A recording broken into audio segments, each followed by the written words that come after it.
I'm never let that shit go. That shit was too funny.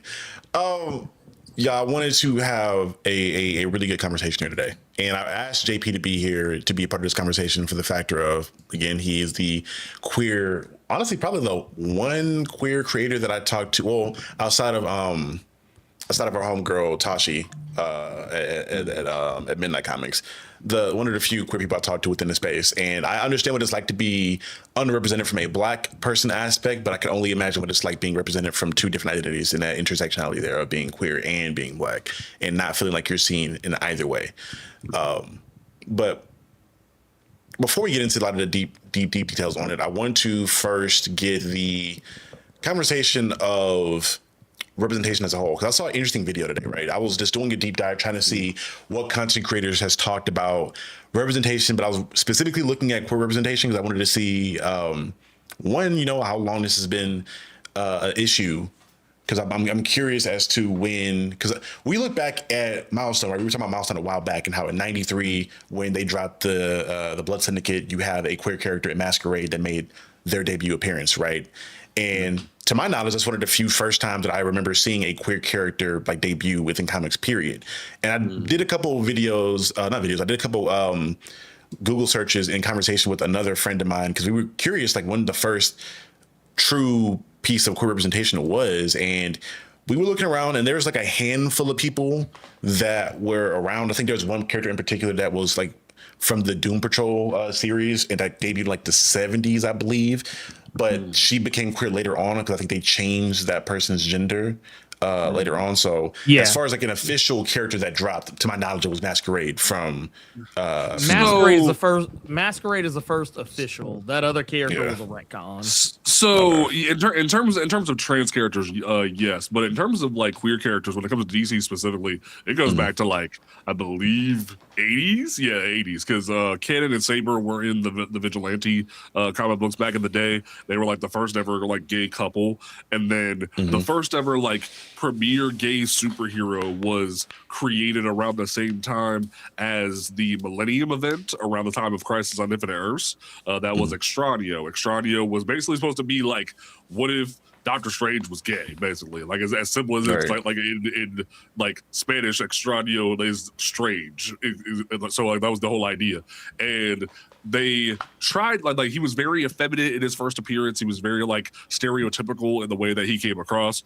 But then as time went on, once the new Guardians and the team that he was a part of waned off, he had very few appearances because he ended up sort of just becoming like persona non grata for a lot of writers, because of the fact that back during that time period, he was bit by an AIDS vampire. And like it was very problematic given what was going on with like queer people during the AIDS crisis. So it was pretty much trying to like doom the character to never be touched by anyone ever again, pretty much. And it wasn't to where anyone ever addressed this till years later after the Pulse nightclub shooting, where Dan DiDio of all people did a story in the anthology where Extraño's just at the bar and he's talking about how he got bit by an AIDS vampire as like an apology to the character.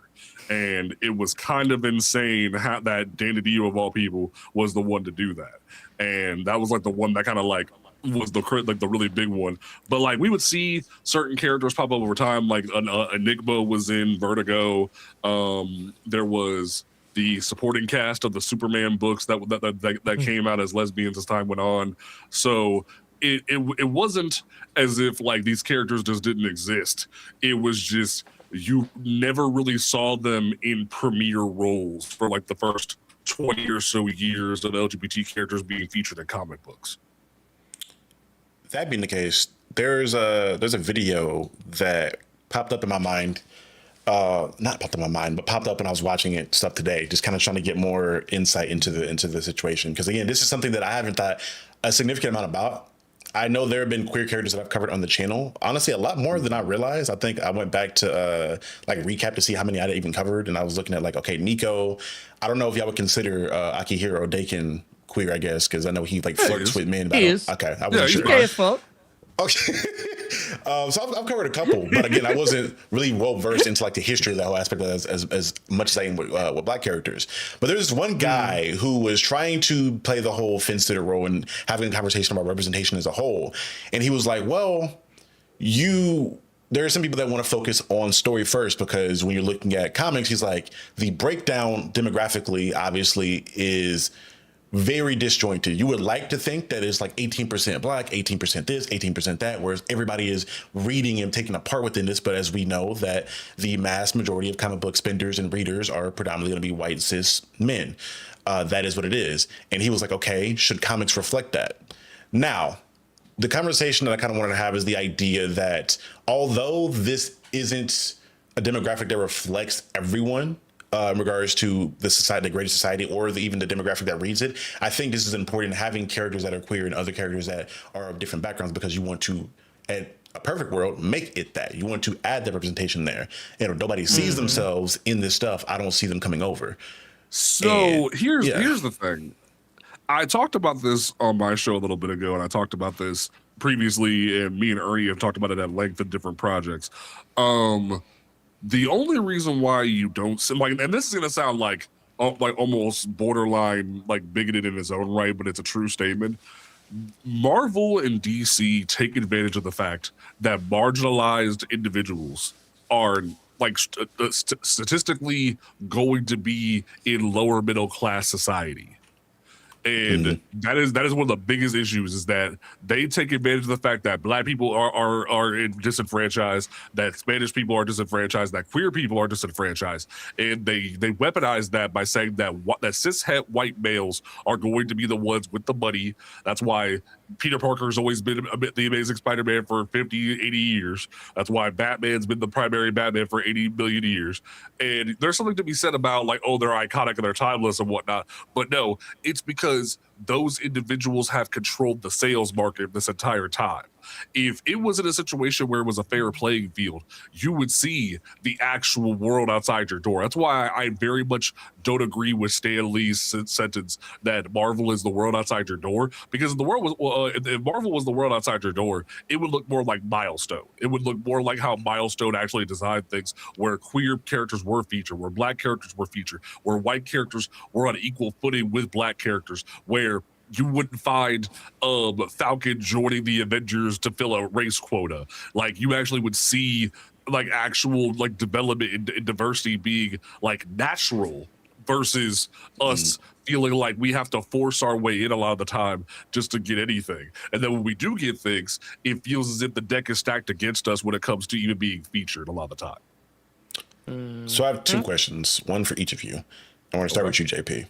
When looking at the idea of having that fair queer representation within books, what kind of stories would you say in a perfect world would you like to see from that? So this, when it comes to queer characters, it's very complicated, because I am someone that is very much like on the fence when it comes to gay characters being featured and who writes them, because like I'm gonna call it the what's that hockey show that just came out recently that everyone was tripping the hell about? Heated Rivalry. Yeah. I have a really big problem personally as a queer man with the female gaze effect of queer culture, where women primarily are the ones romanticizing and fantasizing about queer relationships.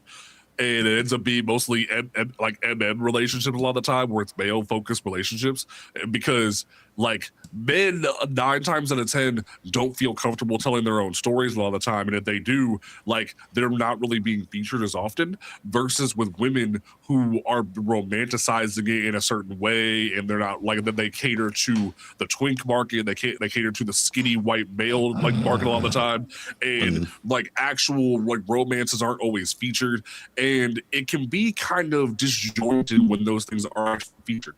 And there's times where it's done very well. well. Midnight and Apollo is a great example of like natural queer relationships being featured. A great example that I stand by to this day, and the reason why I have this tattoo is House of Slaughter, written by Tate Brombell and James Tynion IV. That relationship not only is a queer relationship, but a interracial relationship. Like there are a lot of a great complicated cases, one. Yes, a very complicated one. Oh my god! So it's like it's one of those situations where, when done correctly, some of the best stories can be done. But then you have the times where, what I like to call the Bendis fuck up period, where you had a white woman coming in the room and saying, "Bobby, you're gay. Don't you know that you're gay, Bobby? I read your mind," and that caused a lot of problems. And it was like, and the thing is, Brian Michael Bendis, love him. He created Miles Morales, he created Riri Williams, but not every hit has been a knock out of the park. And that was one of those ones where it was like, you had the straights mad at us, you had the queers mad at him, and it was just like you missed the ball there, dog. You had a psychic telling a man that he needed to come out of the closet, and it was a bad look, and it was just a really bad situation. So there's times, and I would say my one critique when it comes to, and we'll probably get into this as time goes on, is the flip coin of the Bobby Drake conversation, as well as the Tim Drake conversation, that I see a lot of the time with certain individuals, where straight people have this preconceived notion that people can't come out of the fucking closet, that people aren't allowed to come out later in life. And that is the big, that they think of it as a problem, that this character should have always been intended to be queer. They can't just change on a dime. You can't have them come out later. It doesn't make any damn sense. And it's like, brother, there's individuals that because of trauma and because of like bullying and shit like that, they didn't come out until their 60s or their 80s. Like there's going to be stories like that. So it's a trope of comedy. It's been a trope of comedy for decades. How many... You name a sitcom, and I promise you, I can probably find at least one episode of that sitcom where either a family member, whether it's the mom, a dad, an uncle, an aunt, a cousin, or something like that, or it could be a childhood best friend, or maybe even a former like lover, shows back up, and like they haven't talked in a long time, and either that character is now gay or trans. Take your pick. Yeah. Take your pick. Almost like I don't want to say every sitcom, but most sitcoms have it. Like Family Guy famously did it. Probably one of the more well-known instances of this with Quagmire's dad, who later on became trans, and they also did this on Friends, I think, for Christ's sakes. Yeah, and in every case, it was usually like a parent or like a or whatever. But yeah, these things aren't new. Also, if you read Defenders back in the day, you'd already know Bobby was gay. Anyway, like that's the thing too. There were so many hits, or like with Tim Drake specifically. Like I got in a whole fight with somebody about this. Well, like the last year, where Judd Winick, well-known dude, was on what show was Judd Winick on? I forget. Like he was on like a TV show back in the day before he was a big time writer. The Real World. He was on like season 2 of The Real World, where his best friend in the house was gay. He had HIV. He was dying from it. He wanted to be an activist. So like even back during Young Justice Titans graduation day, he was hinting that Tim Drake was bi with Connor Kent. Like there was like this was a well-known secret in the industry that Tim was probably in the closet. And y'all wanted to play this game like he wasn't because editorial wouldn't let you. And then finally Megan Fitzmartin came in and was like, can we do it? And they were like, yeah, we don't care. But the problem is with Tim specifically, they've made like this. They kind of did this with John Kent too, but like they made his queerness his entire identity, and we never could really do anything with it. And it's like now we're at a point where he's quit being a superhero because he's worried about Bernard. Meanwhile, Lois Lane's still falling out of buildings, but like we ain't gonna talk about that. But it's just like I want organic queer told stories that don't feel like people are walking on eggshells to tell certain stories, or it's almost fetishization from a woman's gaze perspective is where I would put it. That I guess. Yeah, that was going to be the next question I had, but honestly, not even just for Ernie. I guess this applies to you as well. From the reading standpoint, is the stereotypes or the tropes? Because I think we've seen. We've covered in when we discussed Luke Cage Max, like a lot of the nasty stuff that we've seen different writers do when trying to use black characters, especially if they don't have a understanding of black culture or even how we operate or speak, whatever it may be. And I was curious as to what tropes or stereotypes have you guys noticed within books that are either involving queer characters or even in a few that have centered them. 'Cause I've noticed a few things. One of which, even outside of comics, this is just a thing where like, I guess you kind of brought it up a little bit with the Healer rivalry thing. It's a lot of like hypersexualization, a lot of aggressive sexualization. Not even just from like saying how in your face it is about it, but like the literal like violent sex all the time that I'm seeing from men in a lot of different aspects when they do decide to have this stuff in there, where men are seen as it's very animalistic in nature. And even outside of that, if it's not that, it's a situation of they paint these queer characters as being very meek and very, very, I guess, weak in stature or in personality. Or these are just, I'm just like, okay, why? So how do I put this? Not trying to telegraph a person's queerness, but like, you know what I mean? I've a lot of the queer people I've met have been people that are just like, unless you tell me you're queer, I'm probably not going to know. But you try to make it so blatantly obvious that this character is queer through little things like that in these stories. So one thing that I've noticed over the years is that when queerness started to be pretty much like represented more in Hollywood, there was two types. There was the butch lesbian, or there was the very effeminate male, because the idea was that if you were going to be with a man, or if you were going if you were going to be with a man as a man, you were going to become the woman of the relationship, or vice versa with women. If you were going to start dating women, you were going to become the man of the relationship, even though that's not really how gender dynamics work in queer relationships. They have, but like in terms of everybody, it doesn't work like that. So you would see a lot of like, hey girl, and things like that, and that became a standard in pop culture. And I know people like that. I've dated people like that, but that's not everybody. I'm a perfect example of that, where I'm very masculine presenting, but I don't come off with a femme tone all the time. And it's very much a thing of that nature, where so many individuals want to box queer people in, to where it wasn't until I would say like early 2000s, more like mid 2000s, early 2010s, where we started to see a breaking of that, where we started to see a balance of it in certain circumstances, where you would see more masculine queer characters at times, or just femme queer women at times. So it definitely has taken a long time for us to get better, but we ain't really all that there yet, if you catch my drift. Ernie, you as being, again, another cis hetero man, like reading this stuff, is there anything that like stood out to you? Because I know there's things that JP would pick up on him being a part of the community, but from an outside perspective looking in, what stuck out to you? For me, I mean, I saw the same stereotypes. I saw the same stereotypes: the hyper effeminate male, the hyper masculine female, and I'm kind of glad a lot of that's gone away. I think the thing that I've enjoyed most about queer representation in comics is that nowadays, okay, I'll use this as an example because I think we talked about it briefly before, just amongst ourselves. But I remember a conversation once had with somebody back when Supergirl was on the air. And I remember someone was like talking to me about it, and we were talking about, what we like about the show, what we don't like about the show. And when they asked me what I didn't like about the show, because I kind of gave off this impression that I didn't exactly love it.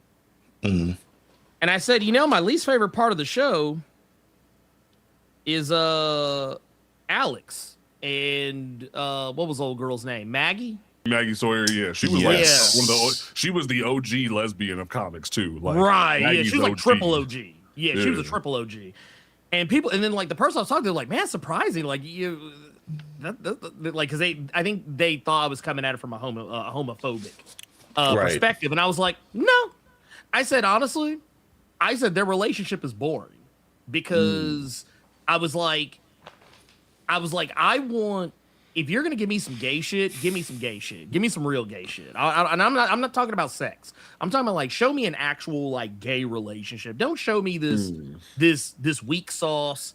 Well, yeah, in this case, we're talking about lesbian, so limp dick doesn't really apply. We'll say limp clit, limp labia. Shit. I was like, I want to see these women actually have a relationship that doesn't feel forced. And I feel like later on, Alex got maybe somewhat better representation in that regard as the show went on. But I felt like early on, I felt like they were just trying to tick a box. And I was like, dude, this shit's boring even by straight standards. I said, if this was a straight couple, I would still be saying the same thing. And I said, that's the problem. I feel like when you treat gay people, gay relationships, as though they can run into some of the same or similar pitfalls as a straight couple, and not try and make them being gay their whole personality, like let these people exist outside of their queerness, but don't erase their queerness. Like, because I think that's the problem people run into is when we, I can't speak for you know, gay people, but I can say this for straight people who tend to use that argument that they're just beating you over the head with it. It's like, no, what's happening here is that you're witnessing something happen between a queer couple, and it's making you realize that the binary you set on sexuality isn't actually quite as binary as you think. Like the same stuff you deal with, like you okay, it's a point. I'm a straight cishet dude. Yeah, the same shit that me and my wife will argue about, the same shit, the problems that my wife and I can have, those are the same problems that a gay male couple can have, a gay female, like a lesbian couple could have.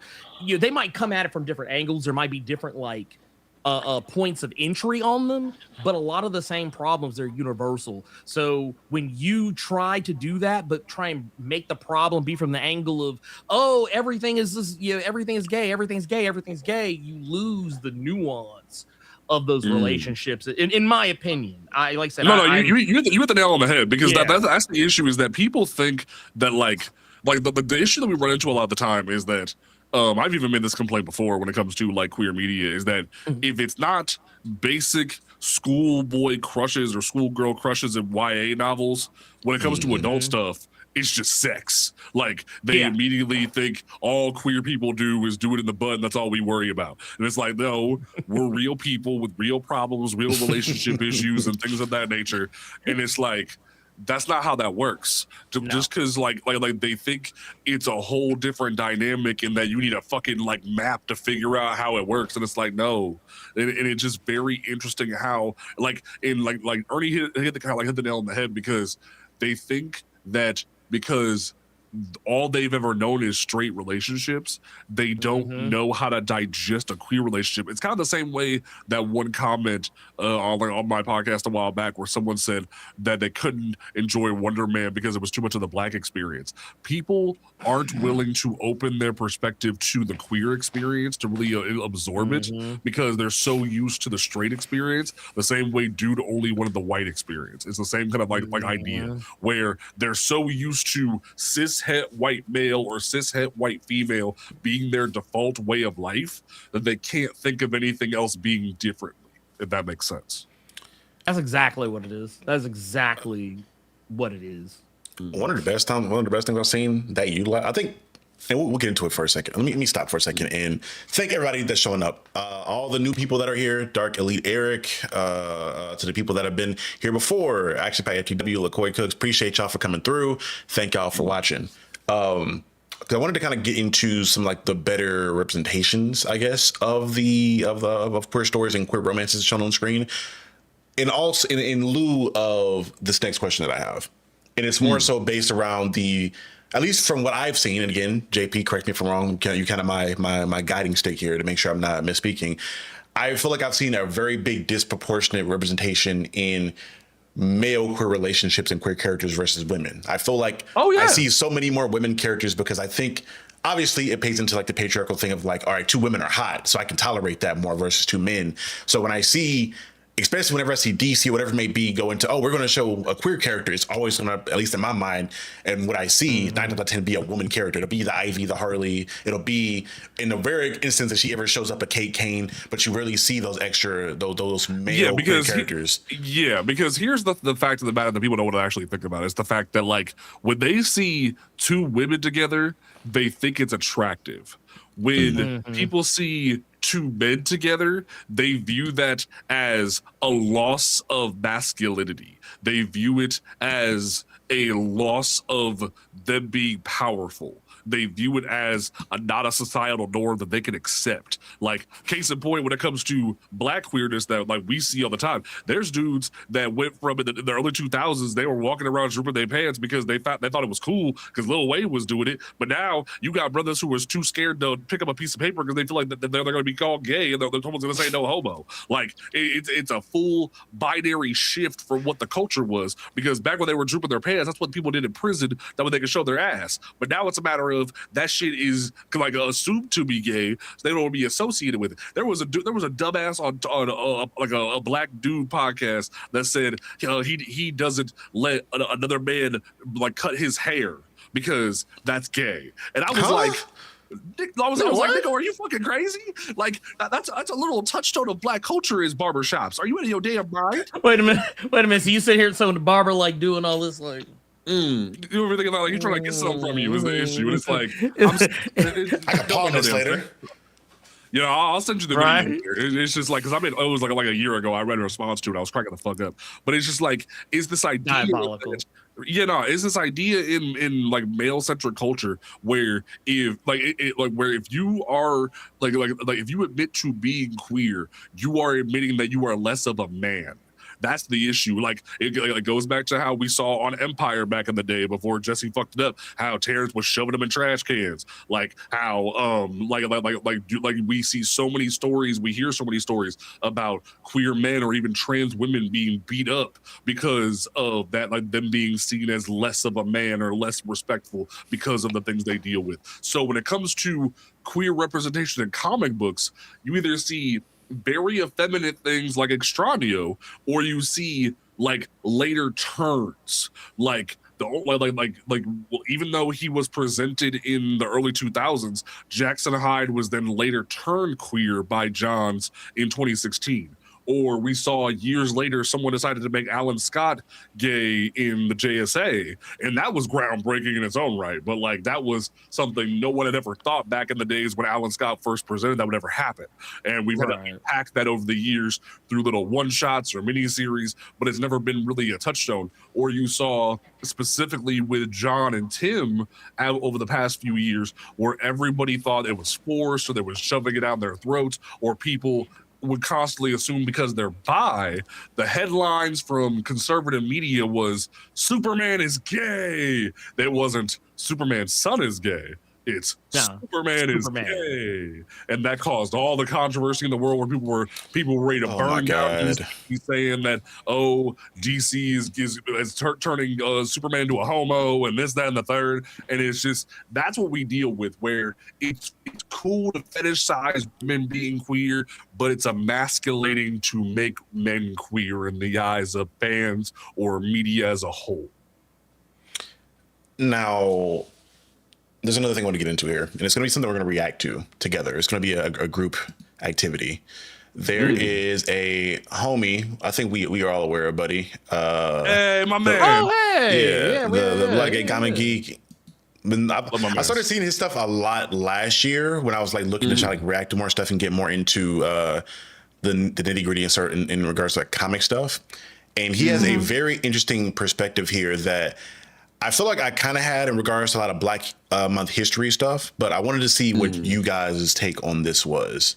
You know what? A small part of me actually hates when Marvel and DC highlight their queer characters, queer writers, and artists on Marvel Voices Pride and DC Pride. For those of you that don't know, if you're following my account, I'm pretty sure you know this already, but Marvel Voices Pride and DC Pride are an anthology of stories that they do every year for Pride Month, celebrating their queer characters, their queer writers, their queer artists with stories with like America Chavez or Wiccan or Alan Scott, etc. The reason I hate it, and part of me wishes they stopped doing it, is because after June is over, where do these characters go? They are essentially in limbo. We only seem to exist to them during Pride Month, but like, overall, generally speaking, there's usually no ongoing story featuring these queer writers, artists, and these queer characters. Like, Hulkling is currently the emperor of the Kree-Skrull Alliance. The moment Marvel gave him that upgrade, he should have instantly had his own book, like a space Game of Thrones spy thriller superhero story. They've been hinting since, I believe, the 80s that because Wanda is so powerful, she's a Nexus being, that if she were to have any children,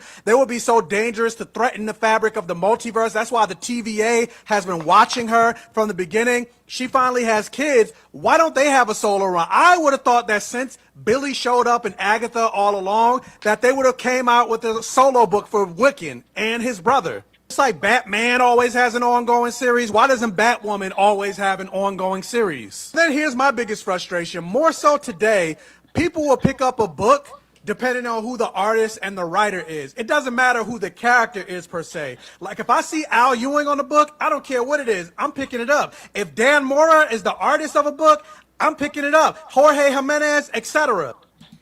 So that's going to lead to a few questions I have. But the first thing I want to start with, and this leads in, funny enough, into another conversation that we had off cam in regards to conversations that I had with a few different people that were queer, that were in discussion, had questions about the campaign, and their standpoint and hesitation on wanting to back the campaign and jump on full force was the idea that it was very much so happening at an inconvenient time, because we're getting near June, and us having a campaign criticizing DC or maybe eventually potentially doing a boycott is something that would harm the queer books. And one thing that I tried to bring up in conversation with these people is the idea that, yes, you're getting something now. You're getting crumbs. You're getting treated how Black people have been treated for a while. I need you to understand the long goal here of, yes, you have these characters now. You're getting these books, but these books aren't going to last very much longer than after Pride Month is over with. These characters are probably going to disappear. But I also understand the standpoint of these people that are starved for any kind of representation, finally getting something. In my mind, it's the idea of like, okay, what if we were finally about to get the Black Panther movie announced, right? And then something happened in regards to a boycott, maybe for our Latino friends and family, or even the queer people themselves, and they said, hey, we want to boycott Marvel and ask people not to go see this Black Panther movie out of solidarity. And I guarantee you a lot of Black folks in that particular situation would have a hesitancy on that and kind of ask those questions. But I'm getting off the original question here. But in regards to this concept as a whole of having these books that are supposed to be these billboard presentations showcasing out these different forms of representation that you have within your publication, how do you guys feel about these books existing, or do you feel like they're more harm than good, or where are you at with these? Ooh, so this is where I'm going to get on my soapbox, and I'm going to speak to my queer brothers and sisters and my they-thems out there. Here's the thing. There was this really amazing cover that was done for DC Pride 2022. It had Batwoman, Jackson Hyde Aquaman, Jonathan Kent, Nubia, Joe Mullen, Kid Quick, the new non-binary Flash that was featured in Future State. Poison Ivy, Harley Quinn, and Dreamer. Here's some data for you. Midnighter and Apollo haven't had a comic book since 2019, I believe. I had it up just now. 2017. Batwoman, up until like this past 2 months, hadn't had a comic book since 2019, I believe. No, 2018, October of 2018.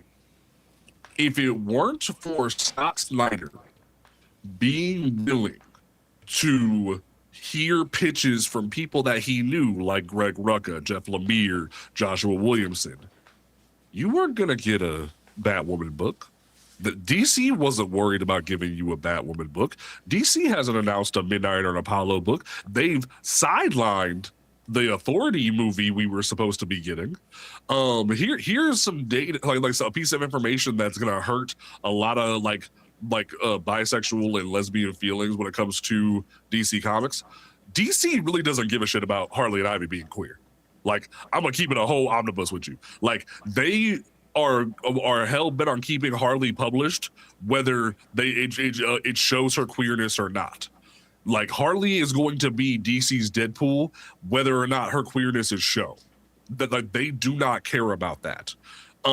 G. Willow Wilson is being allowed to publish Ivy right now because the Poison Ivy militia is like never ending, to where that they finally got their opportunity and they're gonna break limbs if it takes it to keep that book published.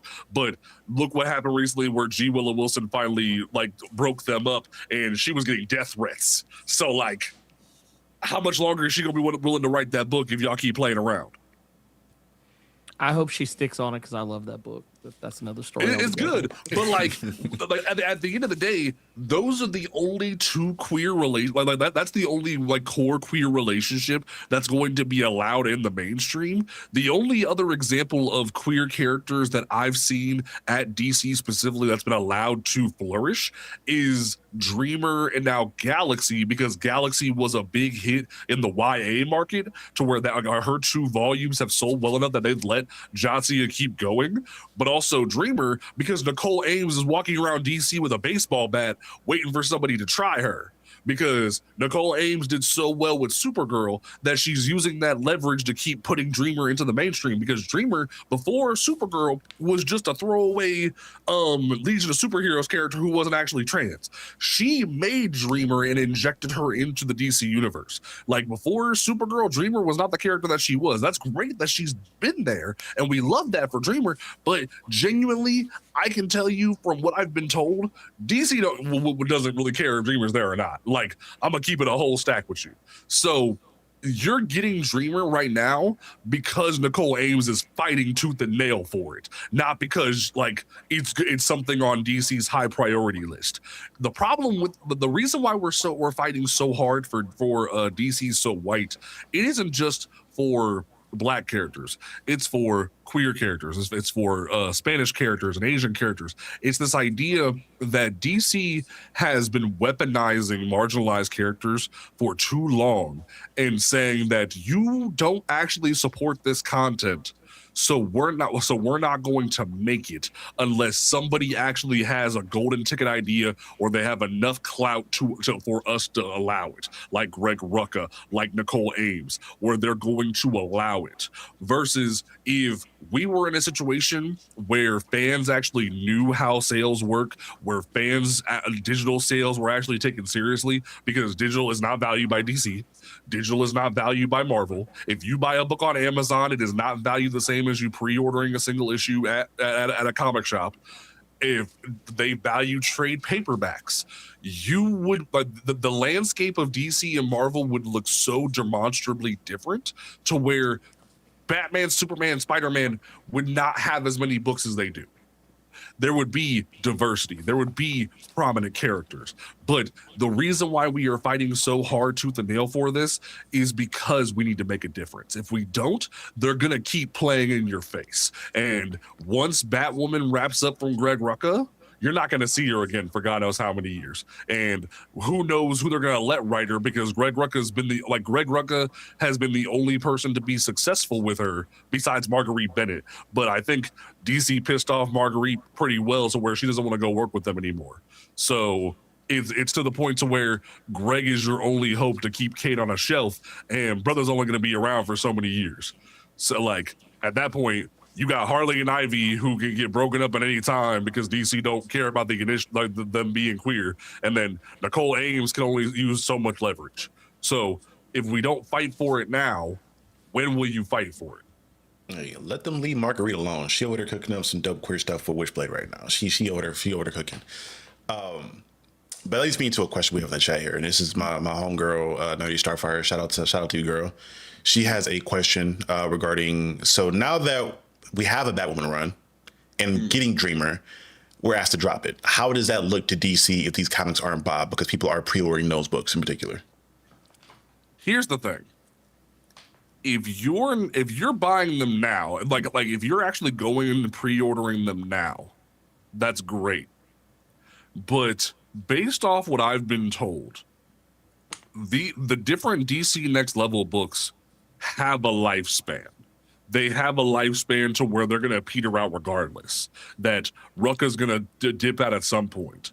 And if we don't do something about the DC black problem now, when will you fight for it?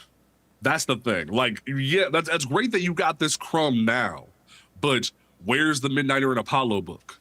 Where's the Extraño book? Where's a new book focused on other lesbian characters that aren't Kate Kane? Where are other trans characters that aren't just some like a character like Dreamer that was fought for tooth and nail by one person? Like, that's the thing that you're looking at. You're seeing tokenism personified in a lot of ways where these couple characters are being given opportunities. When will you fight for more characters to get their shine? Because we're at a point now where people are under this weird assumption that Tim Drake was forced to be queer, even though that's not actually what happened. We're under this weird assumption to where Jonathan Kent is his queerness is non-existent at this point. Like, that's the thing, is that once they can drop certain things, they're not worried about it. So when will you fight for what you believe in? Because, yeah, it may look to DC that you're not supporting it, but when will you be willing to make that sacrifice is what I have to say. Because I would kill for an Extraño book. But Extraño, even though he is the longest running queer superhero at DC, he has never had a book. How is that possible? He is one of the biggest victims of DC's neglect and has never had a book. Midnighter and Apollo had not been used in a prominent capacity in years. Like, are we supposed to just not care about them? That's the thing, is that like, is there hope that if you buy Batwoman, they might care? Maybe, but that might just mean you get more Batwoman. But how long are you going to sit and let DC play in your face? Because what happens if enough of y'all support Batwoman, but then you never see anything else? And then Joe Mullen's queerness is only showcased in Absolute Green Lantern, or Nubia's queerness is only shown in the back pages of a Wonder Woman book. You know what I mean? Where it's like certain characters are going to get left out to dry if we don't take a stand now. Is what I have to say to that. Y'all correct me, maybe Ernie, maybe you're more tapped into, because you talked about it recently. How well in sales did Far Sector do initially when it came out? Was that a book that only got a lot of hype after its run, or did it sell well during the run as well? Give me like 2 minutes, I can probably find out. I was gonna say, I felt like it did really well because okay, so I'm gonna tell you, this is my metric for how well something does. Mm-hmm. So for one, where is it? Here it is, right here.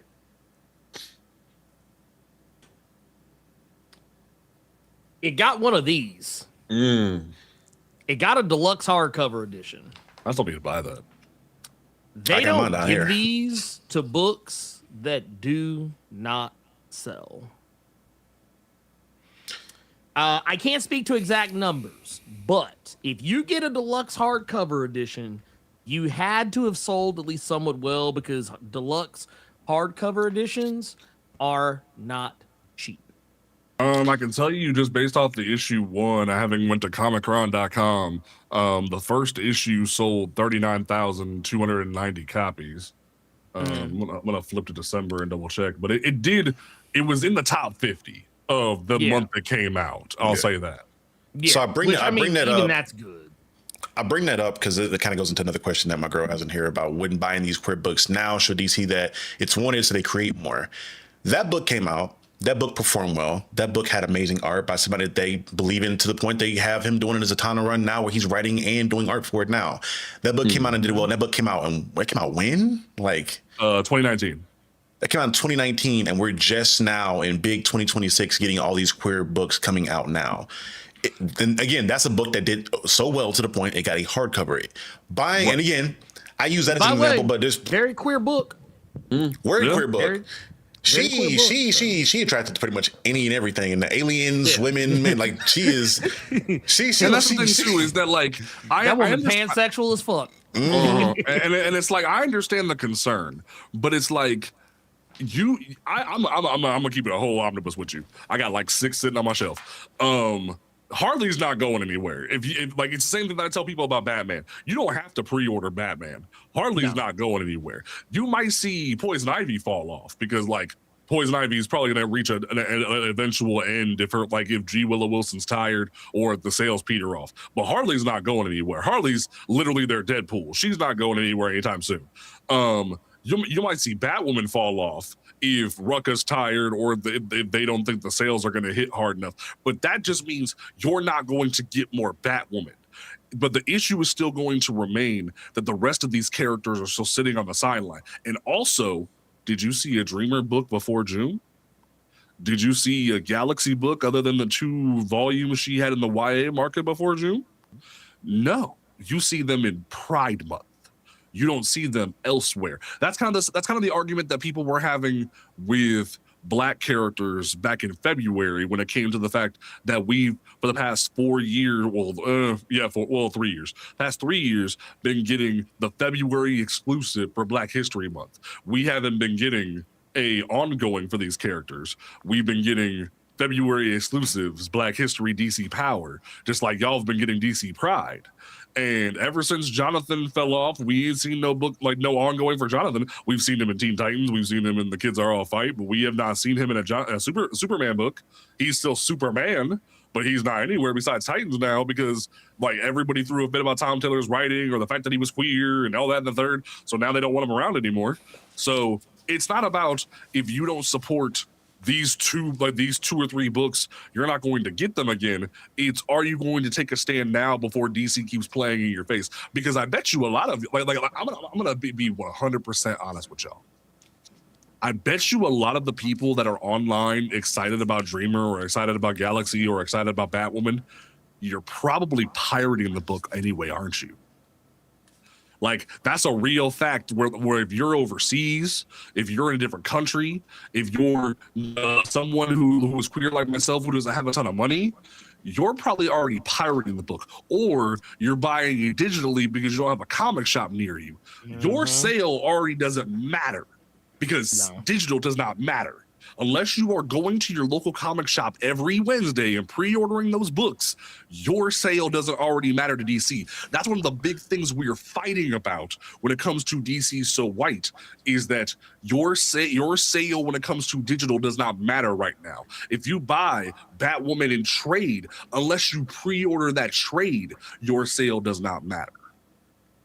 And that's something I was trying to convey when I was having a lovely conversation with Kyle Higgins on Threads a day or so ago, is the irritation where you have built this model in which you take feedback on what books are supposed to continue on or get expanded runs based not on reception of the fan audience, but based on interest in the thing initially. And the thing about that situation is, you're not getting a accurate representation of what books are good or what books are bad because you're not even letting people, you're judging on what's going to continue before your people that you're making this book for even read it. You're basing this off of, okay, if they hear about it, do they have an interest in pre-ordering it? And when you break down all these different things that go into it in regards to there not being a lot of comic book shops out, period, let alone in areas that are accessible to people, let alone the idea that these books are only just through pre-orders and you don't really advertise that to the casual audience, let alone do you then make it a thing to where it's easy accessible. It's easy to pre-order these things because you're relying on comic book shops to do all this heavy lifting for you. If you rely on this system, I then answer the question that we're getting in regards to earlier that my homegirl put in here in regards to DC and the way they read that information. If they're looking at these sales on pre-order situations alone, they're going to read this as, okay, they want more of this queer character. Now they want more queer characters as a whole. Because again, I'm not talking on my ass when I say this because we can point to all the times Black, brown, and other POC characters have had the same treatment where we get a book, that book does particularly well, and then they push that character to oblivion and then we don't get any more. Hell, with Joe Mullane now, I promise you, after Absolute Green Lantern is over, we'll probably get like a bunch or a shit ton of Joe appearances. We'll probably maybe get another Joe solo book, but we won't get any other Black characters, let alone women characters. We'll only get Joe. Again, they think, oh, they don't want these characters, they want her. And that's why this campaign is so important, because we're trying to change the perception and let DC understand that the model you have in place now is not doing your customer base a service. It's doing you a great service because you're able to minimize, if not all 100% get rid of any kind of overstock you may have. So you're not losing any money financially, and you're putting all that burden on the comic book shops, which again is a different issue because they have to figure out ways to get around that and clean up some of those losses. But you're not being accurate in regards to what book is going to be the best. Because I can promise you, every book that has a long ongoing run that DC pushes out is not the best book that was around. It was just the one that got the most pre-orders from the white cis fan base. That they jumped on board for that book because that character had something, or the cover art had something that drew them to it. Not because it was the best written book. Which, I know is subjective, but usually you got a good book. If you read Far Sector, you know you got a fucking good book. If you read the Witchblade stuff going on now with Marguerite Bennett, you know that's a good book. And that's because you read the book. And those decisions are based on that. And like I'll even quote my dude Virgo Blade, like this past week, where he said that white characters or cis white characters at DC and Marvel are allowed to fail uphill, whereas queer characters and marginalized characters that are people of color are allowed to just fail. Case in point is Flash over the past year and a half, where Flash has had 3 different creative teams over the past year and a half, whereas if it was a black book or a queer book, it would just be canceled if it had low sales. Why is that? Why, like, even though like Black Lightning had a TV show on CW, Black Lightning ain't got no ongoing. It's not allowed to fall uphill. Green Arrow's not allowed to fall uphill. That's been canceled. So it's like, it isn't just an outlier of marginalized characters as well. Sometimes it could be just DC made a bad call when it comes to Green Arrow, where it's like they're not giving him enough of a chance to keep going. And they're blaming the fans when the fans don't know. Like, they're expecting fans to know how to play the game when the fans don't know how the game is played. They're taking advantage of the fact that you don't know how the game is played. Like, I remember when Green Arrow was canceled and so many fans were crying on Twitter, and Scott Snyder had to be the villain and be like, y'all didn't buy the book. But what he didn't tell y'all is how your sale matters. Because if I'm Johnny like off the street who wants to buy Green Arrow because I like Stephen Amell, I walk into a comic shop, I buy Green Arrow off the shelf, my sale has already been counted. My sale has already been attributed to the sales of what the comic store bought from the distributor. If I would have pre-ordered it, it would have been a unique sale because that would have been a brand new number that was counted. But people don't know that. People just think, oh, if I go into a comic shop and I buy this, that means it's a brand new sale and that goes to saving my book. No, it doesn't, motherfucker. Like, it's just how it be. So, we kind of saw it in real time with the Dakota incident. Where the Dakota incident, people were like, oh, the Dakota incident sold out at this shop and this shop. No, it's because your comic shop probably bought like 2 copies and those sold out already because they think that black folks don't care about comic books, so they didn't buy a whole lot of copies of it. And this is where I really wish I wish the public information in regards to how much, because I know DC, Marvel, whatever, any other publisher has their own numbers in regards to how many issues shops are buying, but I wish there was like public information for the public as well, so we can have a better understanding of like showing how much of a faith and interest that the public has in these books. Because if we're able to be like, hey, the Dakota Incident is a book that's been hyped up forever, or Batwoman is a book that's been hyped up forever. But when you look to see how many books are being ordered by shops, that shows you that people aren't pre-ordering the books. So that either 1, you're pirating the book, 2, you're being performative and saying you're ready for the book and you're not actually reading the book, or 3, you just don't know how to actually support the book. Ernie, your thoughts? I think people don't know how to support the book. That's just me. Right. I think that Dan Slott caught a lot of flack a couple months ago for what was called, people perceived him as begging people to buy his book. But the reality is that, and Dan Slott even agreed with me when I said this, Dan Slott laid bare something that people who have been reading comics for 20, 30, 40, some cases 50, 60 plus years. He told you the Krabby Patty secret formula is what he fucking did. If we're really yeah, he laid the formula out. And the thing is, y'all thought you knew the formula, but you didn't. You realized You didn't know shit.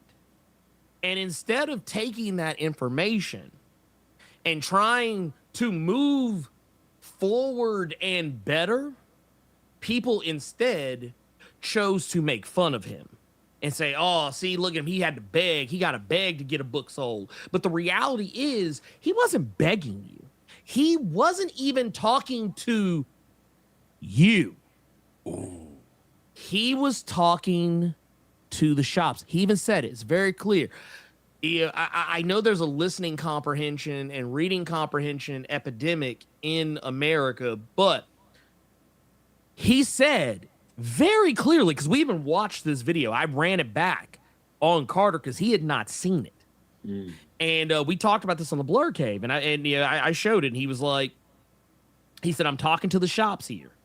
He said, we know you're going to order issue number 1, but he said, order issue number 2 and 3 the same way you order issue number 1, because this is something a lot of y'all out here in comic book land don't understand or know. When your shop gets, like, case in point, what do we just have? What was this right here? Here, we were talking about our boy Jamal just a minute ago.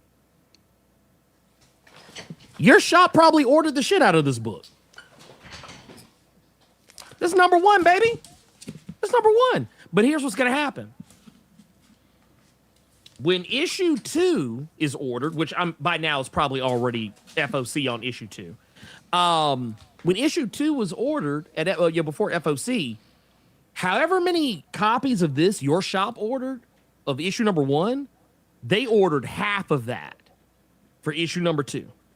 And issue 3 is going to be half of that.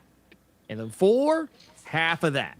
5, half of that. So that's the reality here, is that they kind of half expect. And this is why, I know a lot of people, they like to, poke fun at this book. But the reality is that's why Ivy stayed flush, because the sales either A, stayed steady, or they went up. Take your pick, whichever one, because they don't really tell us this shit. But people kept it in their pull list. Something you said earlier, Jay, that I think more people need to pay attention to. Take Batman out your pull list, please. Take Batman out of your pull list. Take Spider-Man out of your pull list. Take X-Men out of your pull list. These books do not need to be in your pull list because your shop is going to order them anyway. Put those books on your pull list that might be in danger or aren't safe, aren't perceived as safe. Because I'm gonna tell you right now, Zatanna, not a safe book. Nope. I mean, Zatanna's popular. She has her fans, but I mean, and this is a good book. It was a good book, but that don't make a book safe. And I think the sooner we all accept that, a lot of these straight, white, cisgender characters, they're safe. A lot of them are safe. You don't have to worry about Batman. You ain't got to worry about Wolverine. You ain't got to worry about Superman. You ain't got to worry about Spider-Man, especially white Spider-Man. You don't have to worry about the motherfuckers. They're going to be good. Those books have already been sold in perpetuity. They ain't canceling Spider-Man, okay? Amazing Spider-Man is never getting canceled. It might get relaunched, but it ain't getting canceled. Here, Charlie, put what I just put up on, like I put in the group chat up on screen real quick. I want to put yeah, this in front of people. I was just about to ask you about that. I want to know how many people that have a problem with the boycott, the idea, know about this, because so many individuals will say, I don't know about this book, or I don't know about this book, or why would we give up our Pride anthology, our Pride book over at DC? Here you go. Tiny Onion, James Tynion is releasing a brand new monster anthology one-shot called Monsters in Love, featuring multiple queer monster stories for you to pick up at your local comic book shop this June, that you can pre-order at your local comic book shop right now. I challenge you all to, instead of putting your money towards DC Pride, put your money towards this, where it's something you can even show the comics beat link, because the pictures are clearer on that one. Like straight up, genuinely, if you want a queer book to pick up in June, go pick up this because I've already pre-ordered this. I'm excited because I'm like James Tiny could literally shit in my hand and I'll read it because that's how good of a writer he is. Like man will literally like shit gold and I will still read that shit. Like that's what people don't understand. So genuinely, I challenge you. If you want a Pride book to buy this June, buy this because DC doesn't deserve your money. I'm gonna keep the whole band with you. I want to second what JP is saying here. There are other options out there. You don't have to buy DC. I know we all love DC. DC, yay, DC is so great, whatever. But no, thing is, Image, Boom, fucking Dark Horse, Oni, they got shit for you. There's a book out there for you. You don't have to just default to Marvel, DC. Like, you know how we've discovered that the gender is no longer a binary? Guess what? Discover that comics are no longer a binary. They're so... Hell, we just talked about this on the Blur Cave. Stranger Comics. Stranger Comics. Ooh. They got books out there. Great books. Oh, my God. Our man's here. Captain Diesel, the motherfucker whose channel you're watching right now. Motherfucker's got Echelon. Oh, yeah. They got a whole ass goddamn book on Kickstarter right now. He got a book on Kickstarter right now with all the #1 issues, basically. That the best of the best, the creme de la creme, the cream of the crop right now. You could be going and reading that shit. You could be like, you're not starved for options. The reality is that you just need to let go of the idea that your favorite characters can only exist at a big 2 publisher. That's what you got to let go of. And the piece I want to speak to really quickly in regards to that, and it's thing that I really understand is people, because this is another thing that I heard in conversation around this in particular is the idea that people have more loyalty to the characters than it is DC themselves. They saw Bobby come out. They saw Tim Drake. They saw Ivy or Harley as these characters that were the first time they got to see themselves be represented in these books. So they feel this loyalty to these characters and don't really want to try out new ones in the same way, or at bare minimum, they'll try out the new ones, but they want to give up the old ones. And I understand that. JP said he got something for us. I got y'all. Y'all want some shit to buy?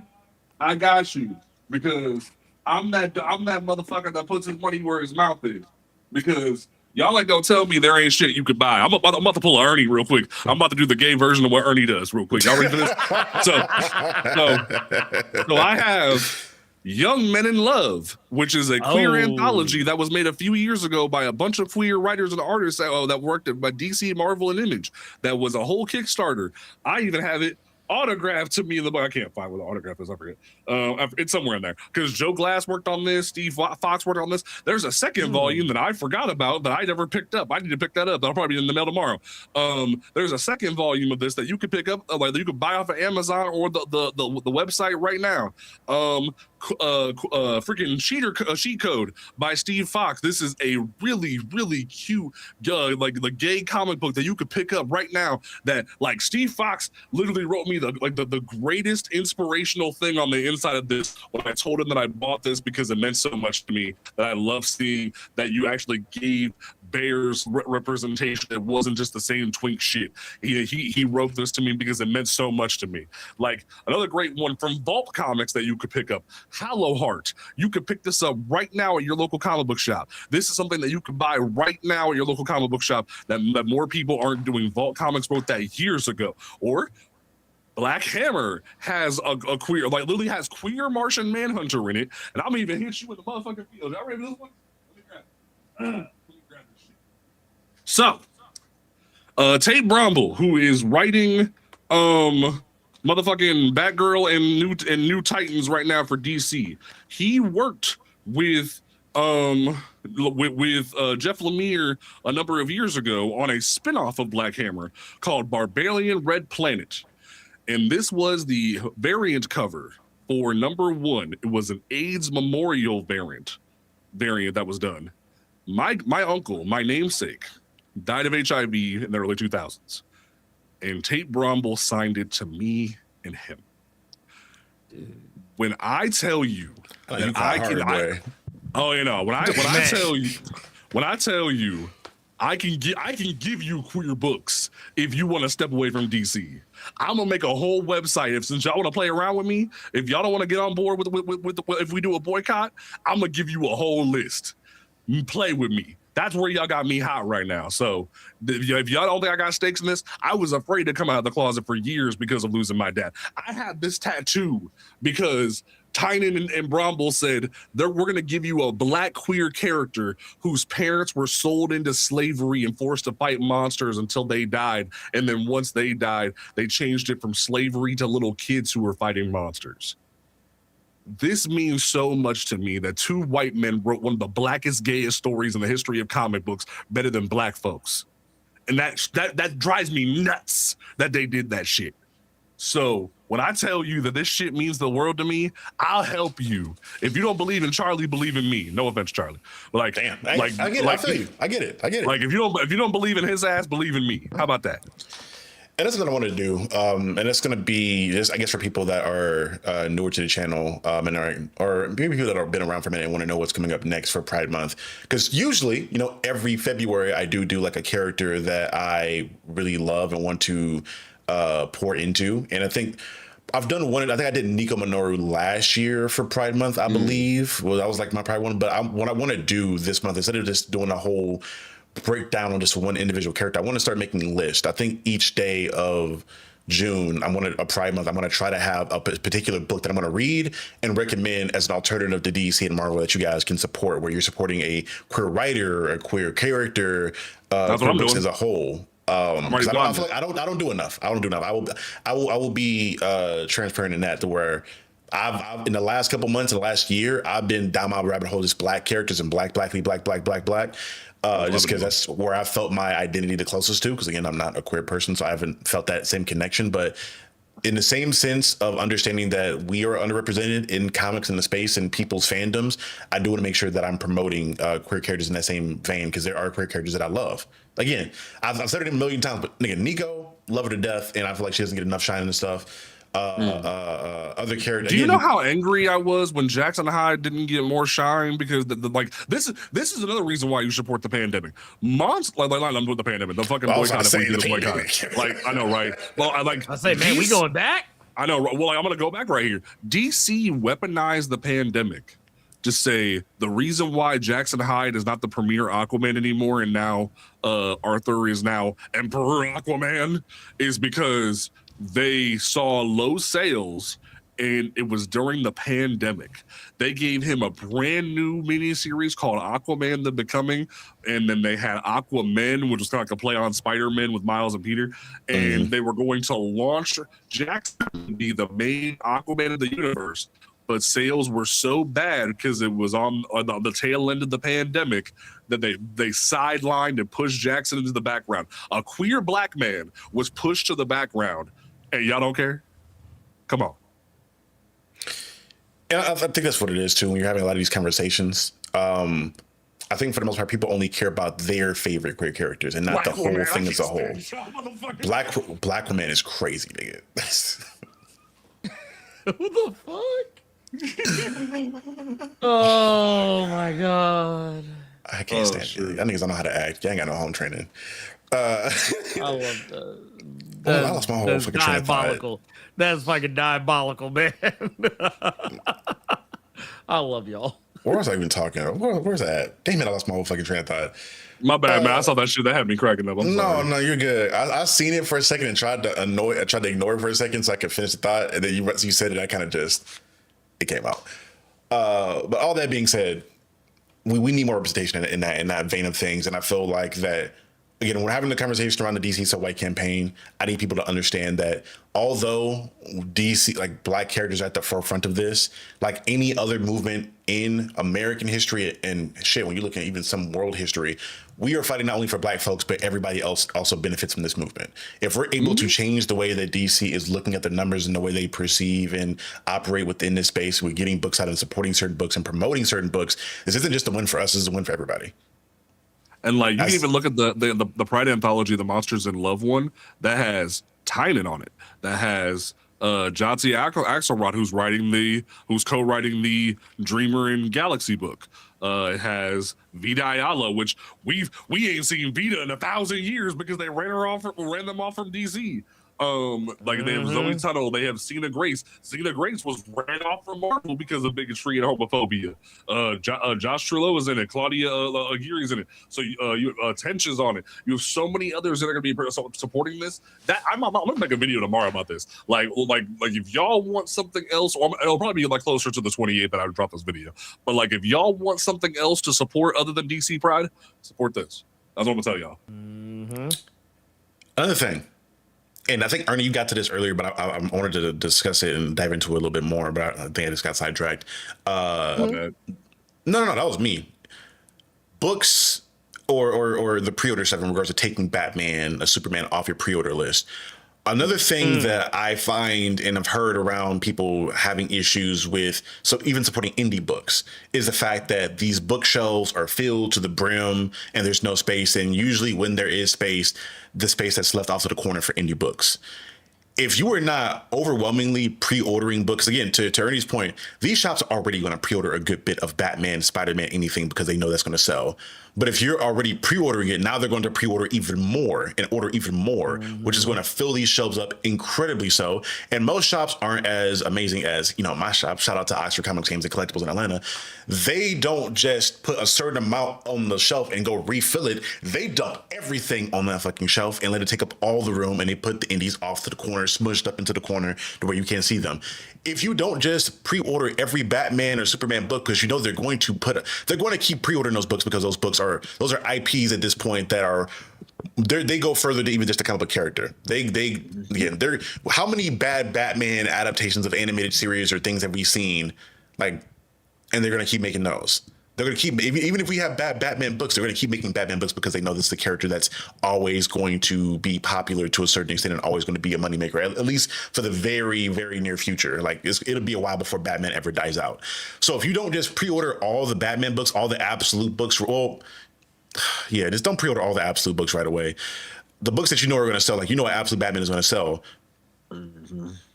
you're going to have room on these shelves for these other indie books to be next to them. They're not going to be pushed off to the side into the corner. They're going to be able to stand shoulder to shoulder with these books. And it's not me saying that you can't read these books at all. You can't support these books at all. But in the same way, you say, well, I'll go to the shop and just pick the black book off the shelf. Do that for these books that are going to sell. Yeah. Real talk. Real talk. The DC books, the spattering of DC books that I do buy, the joke this week was that I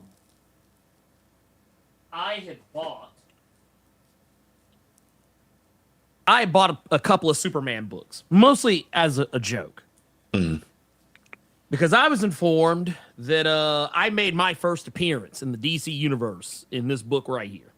I couldn't find that cover for shit. I was looking everywhere for that fucking cover. Well, I got this hoe, and I got this one too because this also has supposedly me in it. But the thing is, I didn't pre-order these. These motherfuckers were sitting on the shelf. These books, in my eyes, just like JP was telling you, his money already been counted. His money's already been counted. The shop spent that money. Me buying these off the shelf didn't do nothing.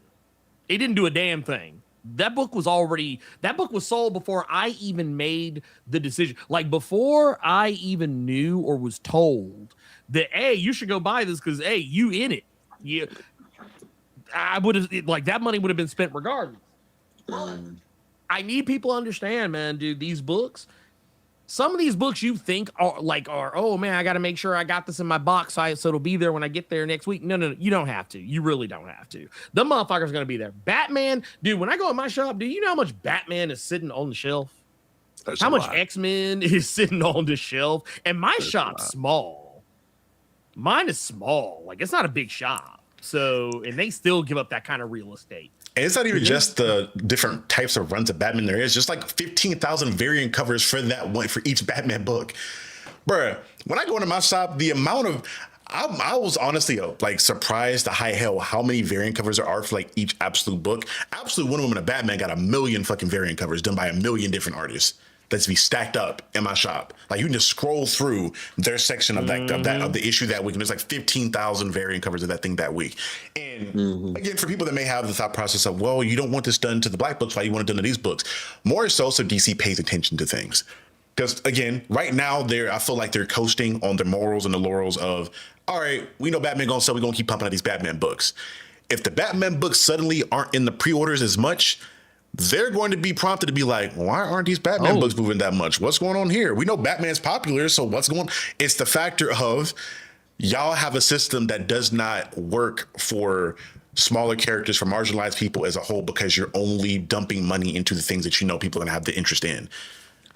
Yeah. And this is what this is for. This is an effort to get the attention of DC, which, you know, to an extent, we know that they've seen the campaign. We know that this has been on their radar.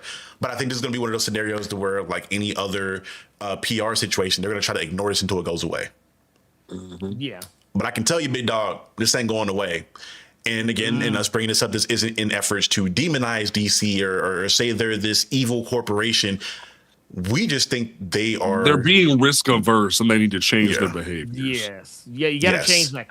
Well, and I want to make a point here too, is that, a lot of, remember Zeb Wells's Amazing Spider-Man?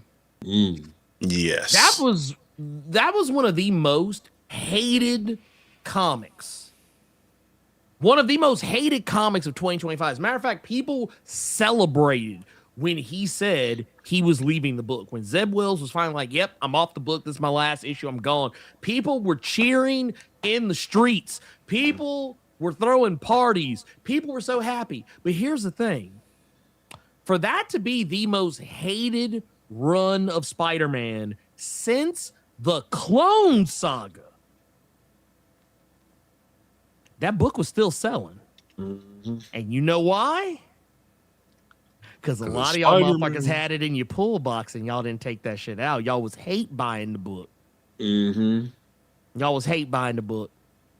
I'm sorry, but this is the thing. You gotta use your pull list more responsibly. You got to use it more responsibly. That it's just that's there's no two ways about it. I don't know what more I can tell you, but you got to be better about your pull box. And if you're out here complaining about the bajillion issues of Batman, but you got a bajillion issues of Batman in your pull box, you're part of the problem. And also, like I don't mean to cut you off, but like no, you're good. Okay, I don't want this to come across like it's two black masculine individuals yelling at y'all to do better, because I know that can be very alienating for a lot of individuals. We got a creamy nigga down here too. But like, no, you good. I knew it was coming. I knew it was coming. But it's like it's an inside joke. It's an inside joke. But it's like I know how alienating that could be for like to have us coming across like we're preaching to y'all or things of that nature, because there is a lot of mansplaining that could be perceived from this argument. But we have. Like Tashi, Melanin Minds is in the chat. Like Blur Library is in the chat. They're over here telling y'all in the chat that like scary full chest voices. Like, but like they like I'll drop them the link and they can come up here if they need to. Like we're telling you this because we want y'all to understand, because we care. We don't want y'all to be like hop on board and not care later. Because someone even asked Charlie, would y'all do the same during Black History Month if we wanted y'all to boycott for queer books? I was like, sign me up. Let's go. What we doing? Yeah. Because I've been rather frustrated with DC and Marvel's lack of queer representation for some time. You know who I've been waiting to get a book from Marvel for the longest time that's been left out in the cold ever since Doctor Strange Multiverse of Madness? America motherfucking Chavez. Oh my God. And you know where's she at? You know what pissed me off the most about America Chavez? They went through all that effort to change her origin. That way it didn't look as problematic for all those people at the casual fans who went to go see the Doctor Strange movie. And made it to where her parents were on a random lesbian only planet, only for Sam Raimi to actually put her original origin in the movie. And I sat there cackling to where they still ain't retconned that shit back. So it's like we watched in real time time as America Chavez was disrespected by Marvel and she had a book since. I would kill for America Chavez to get a book right now. I would kill for Midnighter and Apollo to have a book right now. But unfortunately, I need we gay out here Batman and looking. Superman. I need Bro, gay you know- Batman and Superman. I need that. One of my favorite panels of all time, like what was like Midnighter just drenched in blood because he was fighting his way to hell to get his man back. I wish I had a nigga who was gonna be there for me like Midnighter was there for his man. I'm glad you said that because only a man that is gay for another man would go through that much trouble for another man. That's why I still to this day do not understand how people didn't see Tim Drake was gay. Like nobody doing what he did. Nobody doing what he did to get Connor back. We ain't nobody. This man put like literally tried to regrow Connor Kent in a test tube after Infinite Crisis, and so a very problematic comic book content creator tried to type to me on Twitter, well, that's just his best friend. Shut the fuck up. What you like Charlie, I want you to look me in the eye and tell me that you love your best friend, your best nigga so much that you would grow him in a test tube if he died. Growing him is kind of crazy, gang. I ain't gonna hurt you. I maybe risk my life. You know, I do a lot of things. Regrowing this nigga, I'm breaking ethical, moral boundaries to bring this nigga. At that point, that's either like mental health issues going on there, regardless of that, or I love the nigga more than just being the best friend. That's your friend. That's your friend, right? Nah, that's your roommate. Because that's how it was back in the 60s and 80s when we couldn't be gay in public. We would just be your roommate. That was your roommate, or that was your auntie. If your auntie had a friend who lived with her, that's your other auntie. Just go with it. Like, that's her little friend. Yeah, that's our little friend. And that's Miss Carol. You just go hang out with Auntie and Miss Carol. You'll be all right. Boy, I look, because I'm gonna tell you right now. Look, I love both of y'all down. They put the meme in the chat, and they were roommates. And they were roommates right there. Look, I love both of you Negroes down, but man, if y'all die, I ain't putting one of y'all in a test tube, okay? Oh, no, fuck that. Yeah, like, I'm sorry. Like if you put your wife in a test tube, that's all you. I'm not going to fight with you about that. But, not me, nigga. You leave me dead at that point. Let me go. Look, I'm going to do y'all, look, for my homies, y'all get the Crime Alley. Y'all get the Crime Alley treatment. Like, I'm going to be sitting in Crime Alley, like looking down at the chalk line. With the one rose. Like every Arkham game, I'm coming to pay my respect. But like, I'm gonna pour something out in Crime Alley. like every Arkham game, I'm going to pay my respects to get my trophy. But like, other than that, I'm not worried about you, nigga. Right? Like I'm gonna throw the rose down and be like, justice. And then like go up and go beat the brakes off some mentally ill people. But no, man. But like if you see me putting a nigga in a test tube, please believe one of us is piping the other out. Please. Backs are being destroyed, boy. What you talking about? Like, that's what I'm saying. Like, if I find out tomorrow that Ernie was in some Dexter's laboratory shit for his wife, I ain't mad at that. Like, I'm not even gonna question that. Like, that was like, hey, my kid wants their mama back. I'm going in the lab. Like, I ain't mad at that. Like, you do your thing. But if I get a call from Ernie tomorrow saying I'm regrowing Charlie, I'm about to be like, nigga, something wrong with you. Look, everybody will be like, man, what was going on with them two Negroes? There was some conjugal visits from Memphis to Atlanta. Conjugal visits is crazy. Wait a minute. Correct me if I'm wrong, JP. Correct me if I'm wrong.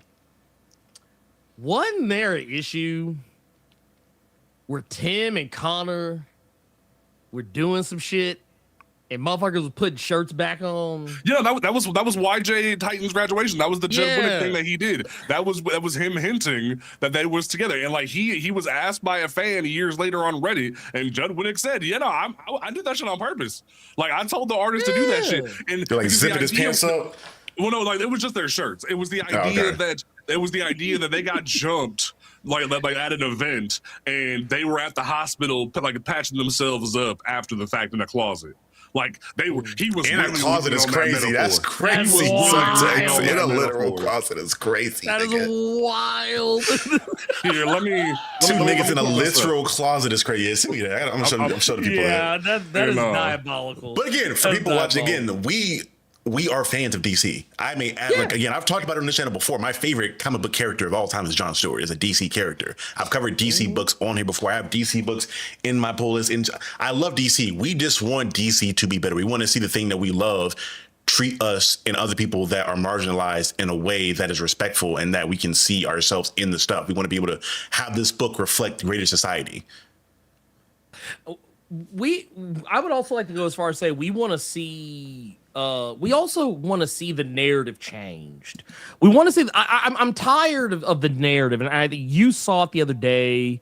When you were talking to Kyle Higgins, I saw it myself today when going back and forth with Eric Larson. I'm tired of the narrative that black comics don't sell. They sell. Black comics sell. Here's the thing though. Black comics will always have an uphill battle of selling if you don't tell people they're being made. Because the two black books we got last year, Black Lightning, Mr. Terrific Year One, both of those books were not advertised. Do you know how many people I kept encountering that were like, yeah, I didn't even know.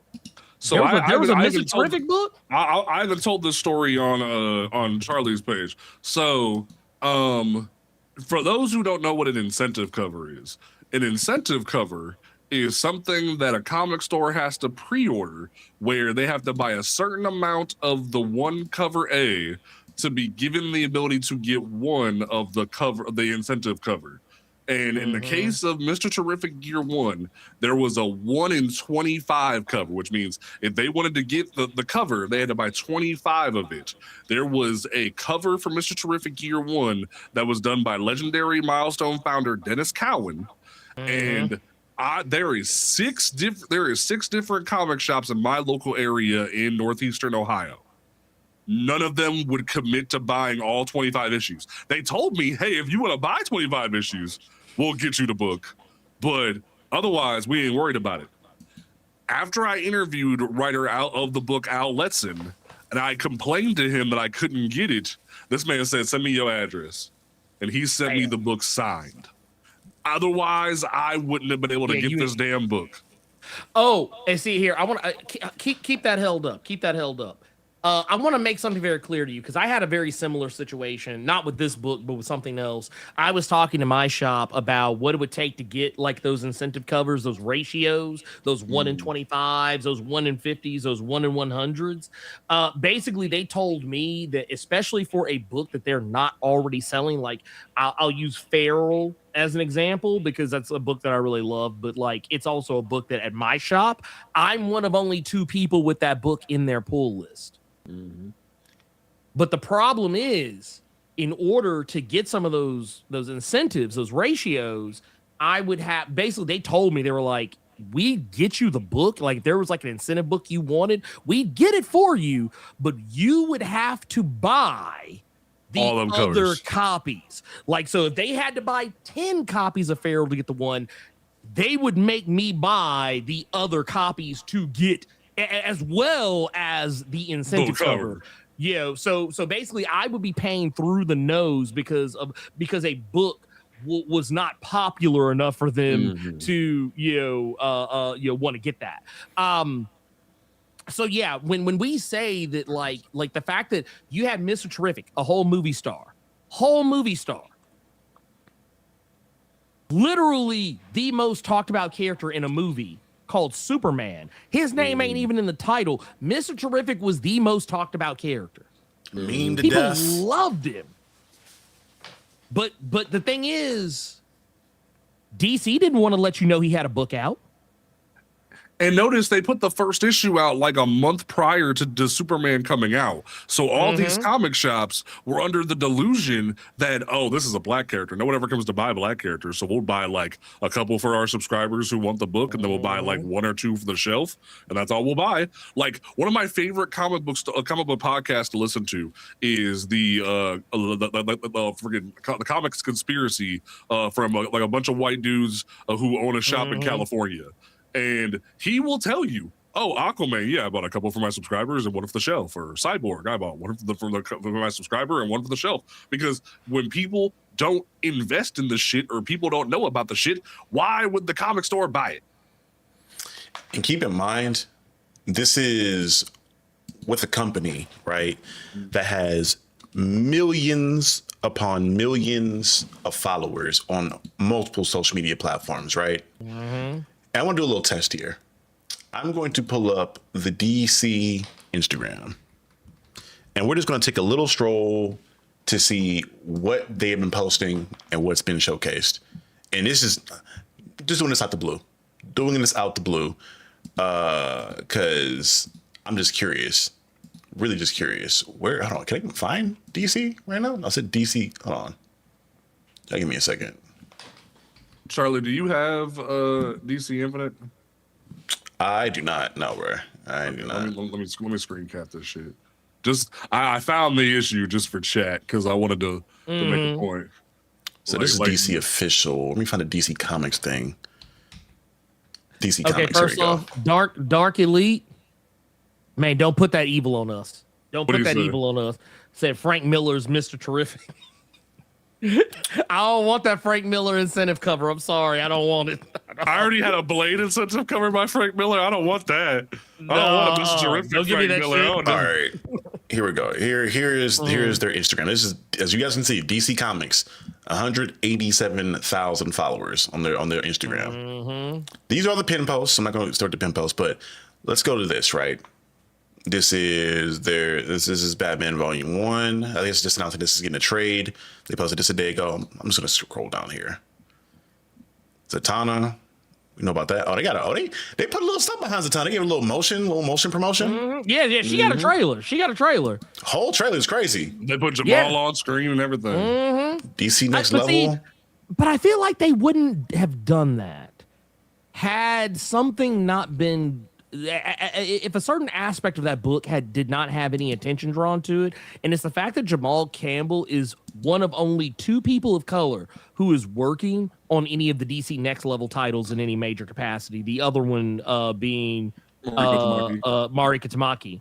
I think, I don't know about the second wave of announcements, but as far as I know, she's the only woman. I'm looking for something regarding. Oh, we finally got a Batwoman thing. Finally. But I got to post about the book. Oh, wow. That's and crazy. This is April 7th. Yep. I was waiting on it. We like, how far down? Because issue 2's already come out. And I didn't see nothing posted. I didn't see nothing about issue 2. Issue 1's there. I don't see nothing about Ivy yet. I'm gonna keep it real. I'm gonna keep it a whole omnibus with you, y'all. Y'all like y'all ain't gonna like me saying this. Ivy is being kept alive by her cult. Ivy is being held up by her goddamn cult because the Poison Ivy League is a goddamn cult because they are literally doing everything in their power to keep that book alive. And if you question their allegiance to Poison Ivy, you will be smited. I mean, look, while I'll allow this slander, but at the same time, Ivy's actually better than most of the other books in DC. Yeah, because it's G Willow. G Willow don't play. Because I'm gonna tell you right now, for those of you who like, if you were like a Sandman fan and you're kind of like sad that you can't like Sandman anymore because Neil Gaiman's problematic, Poison Ivy's like the closest thing DC has right now to something Sandman related. Not saying it's like the exact same thing, but like it's one of those books that kind of does the same thing the Sandman did. Sometimes it deviates and tells stories that don't seem like they have anything to do with anything, but they actually do have something to do with something. They have some books where like I actually thought your mileage with this is going to vary because once again I'm a straight dude, so what the fuck do I know? But like I actually kind of enjoyed the three-way kind of thruple dynamic of Poison Ivy, Harley Quinn, and Jane from HR. Like I thought it was actually kind of funny because I don't know, made sense to me at the time. Jane getting called side quest on the regular by Harley and shit was kind of funny. But I need to read this book. I'm so excited. I didn't even know this book existed until like a month ago. What, Poison Ivy? Yes, I didn't know that Poison Ivy run existed until like a month ago. And the thing is, Poison. Here's the thing about Poison Ivy. That book was originally, I think, only supposed to be like a 6-issue miniseries. Then it got upgraded to 12, and then after 12, it got upgraded to like being like a full ongoing because this is how well it sold. But I mean, but the thing is, it sells well because it's a very good book. It is a very like at this point, it's about to hit issue 50, and I can tell you right now, that book lives rent free in my head. Like, it's legitimately a really good series, and the thing is, it's a woke ass book. I mean, I'm sure people would expect that. But the thing is, when I say woke, I mean, not just from like the typical, oh, she's an eco-terrorist, so of course it's going to be about protecting the environment. No. She talks about, and from her perspective, she talks about socialism. She talks about people being overworked and underpaid. There's a whole issue that's dedicated to the fact that people don't call into work sick. Because DC's not paying attention. Editorials not reporting to the head office and being like, dude, bro, she's going crazy over here. Like, they're letting her get as far as they want and just letting them like profit off of it. But I tell you what, like if it weren't for the fact that G. Willow's name was on that book, it would not be going as far as it is. I'd agree with that. I'd agree with that. It's G. Willow's name and the fact that the cult wants to keep that book alive. Well, I'd also go as far as to say I think it also has a lot to do with the fact that, like, you mentioned Harley. There's proximity to Harley, so therefore that is in it. It's kind of like with Batman. If you have proximity to Batman, you have a certain level of protection. Just like if you have proximity to Superman, you have a certain level of protection. You have proximity to the X-Men, you have a certain level of protection. I do feel like that does play into it a little bit, but one thing I will definitely say is that unlike a lot of books that have had long runs for one reason or another, I can actually say that if there was a book that had a long run for more than the fact that it was just a good book, I'm perfectly okay with that book being Poison Ivy, because that book is legitimately fucking good. It's great. It's phenomenal. Yeah. Like, I've not met one person who I put on that book that has come back and told me this was trash. No one has ever told me this is trash. They always come back and say, dude, this is cold. Is it trade on you? So yeah. There's a few trades. It's at 40 issues. They're about to drop their 7th trade in July. Man, to the pool. I'm gonna start picking that up. And it's like, JP, I want you to do something funny, though. I'm not gonna lie, Punisher. I feel you in chat. Like, Death the Endless is a great character, but Gaiman done fucked up to where you might not see Death ever again. I'm gonna be on up and honest with you. Yeah, you're not gonna get that. Yeah, I don't mean that in a harsh way. I mean, like, you can go fight Gaiman over that shit.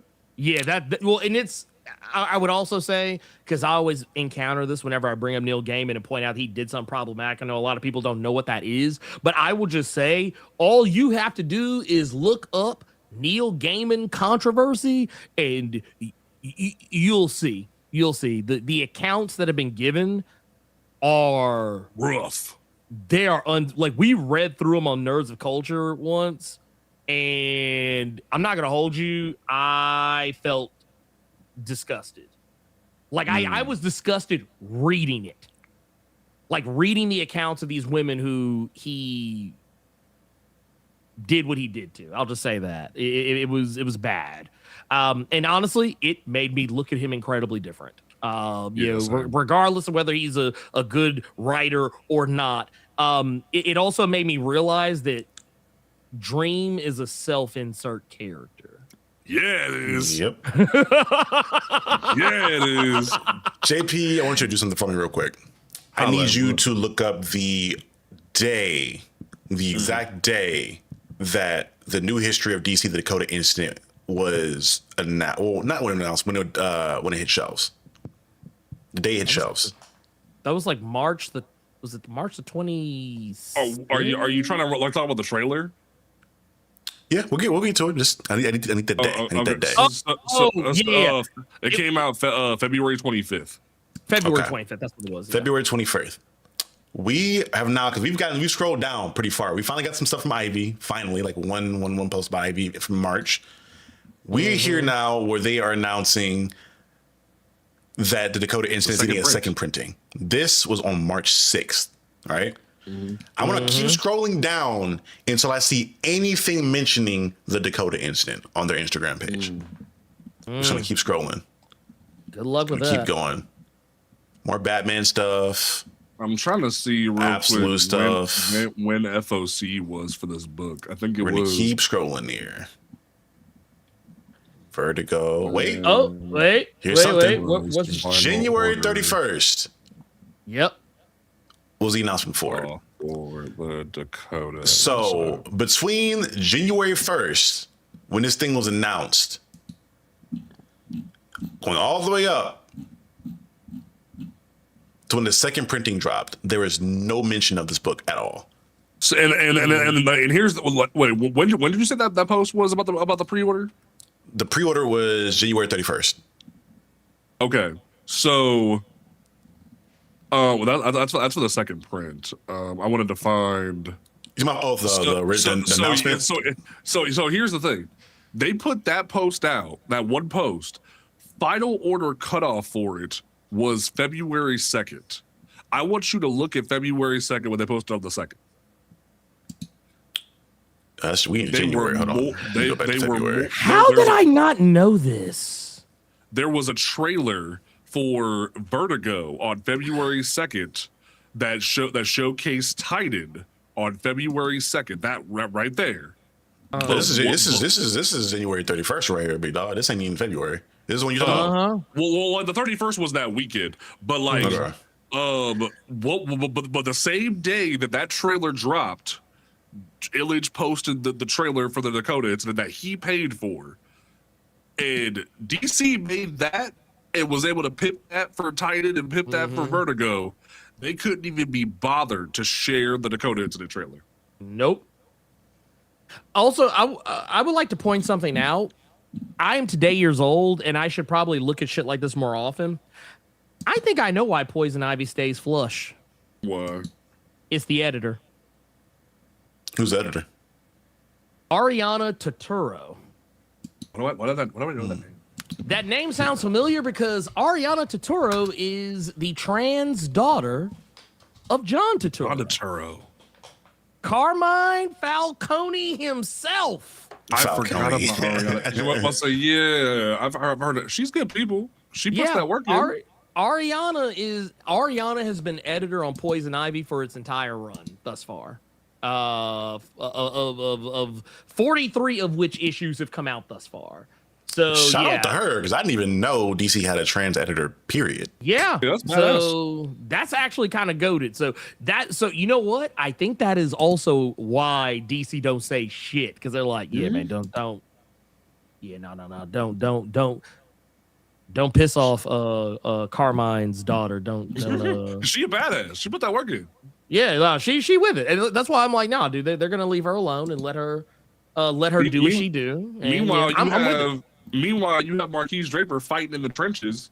Oh, that motherfucker fighting for his life. That motherfucker like he looked like Captain America. He said, I could do this all day. Like Marquise Draper does not get the respect he deserves, man. It makes me so mad. Man's been in the trenches out here. Shout out to Marquise Draper, brother. Like shout out to both of them for the work they put in. Yeah. But like, shout out to Marquise, because man is putting out here so much work.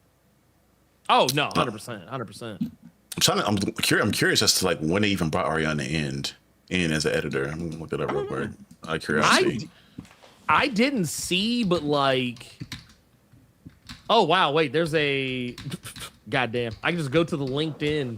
No, LinkedIn. It says May 2017.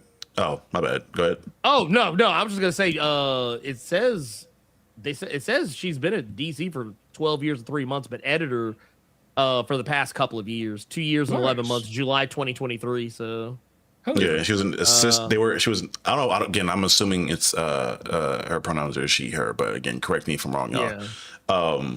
But she was an assistant editor in 2014 to 2017, then associate editor from 2017 to 2022, senior from 2022 to 2023, and then in 2023 they made her editor like full time, like big girl editor up until this point now. Hell yeah! Shout out to her. Shout out she to put in her. work.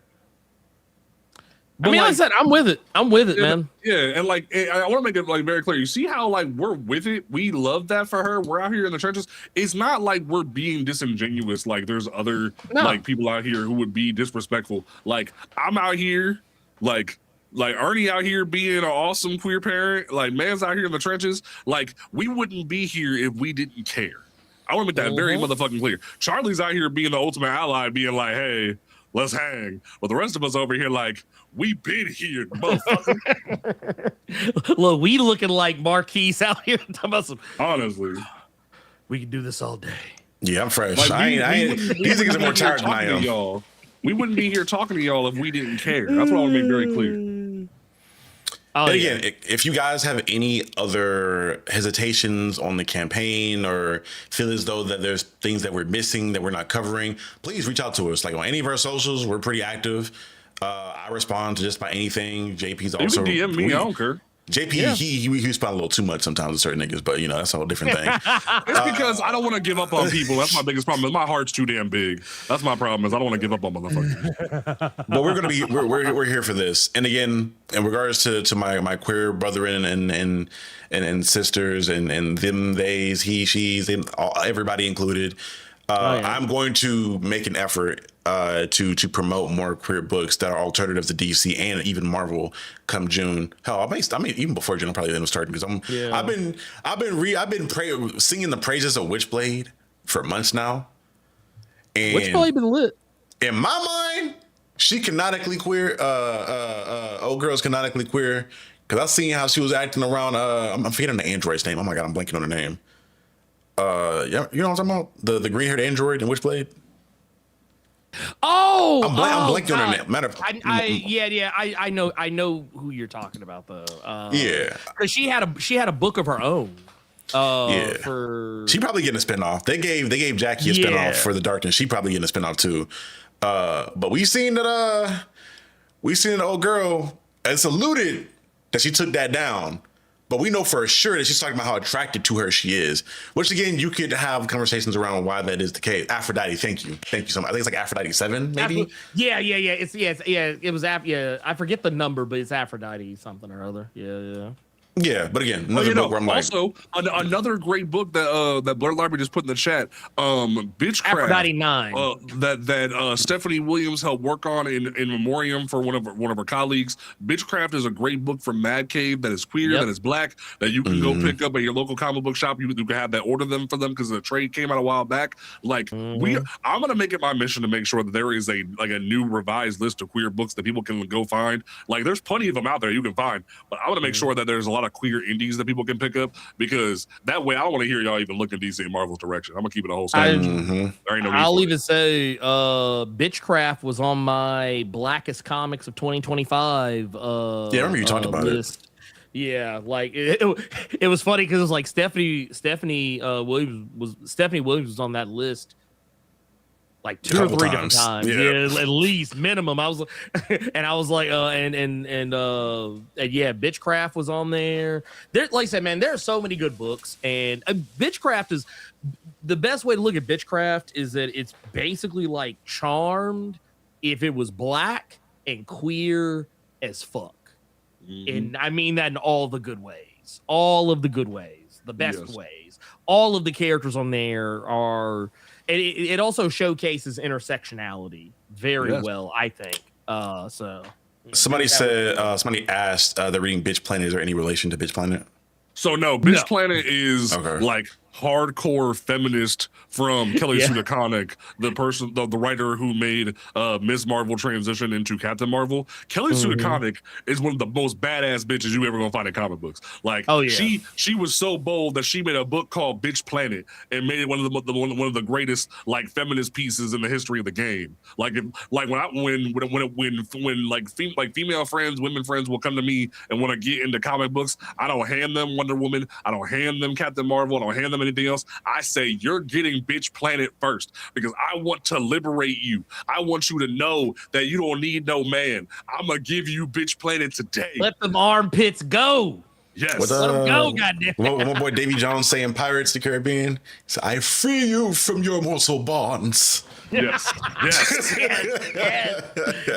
I mean, look, bro. I'm just saying, man. It's that book is, and I remember when that shit first started coming out. Like it came out.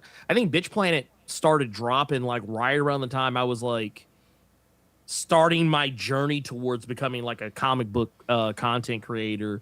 And yeah, dude, it was one of those books. I was like, dude, this shit is goated, dude. I was like, all right. Like that was actually one of the first books that kind of reminded me that, oh yeah, there really is shit out here other than Marvel and DC.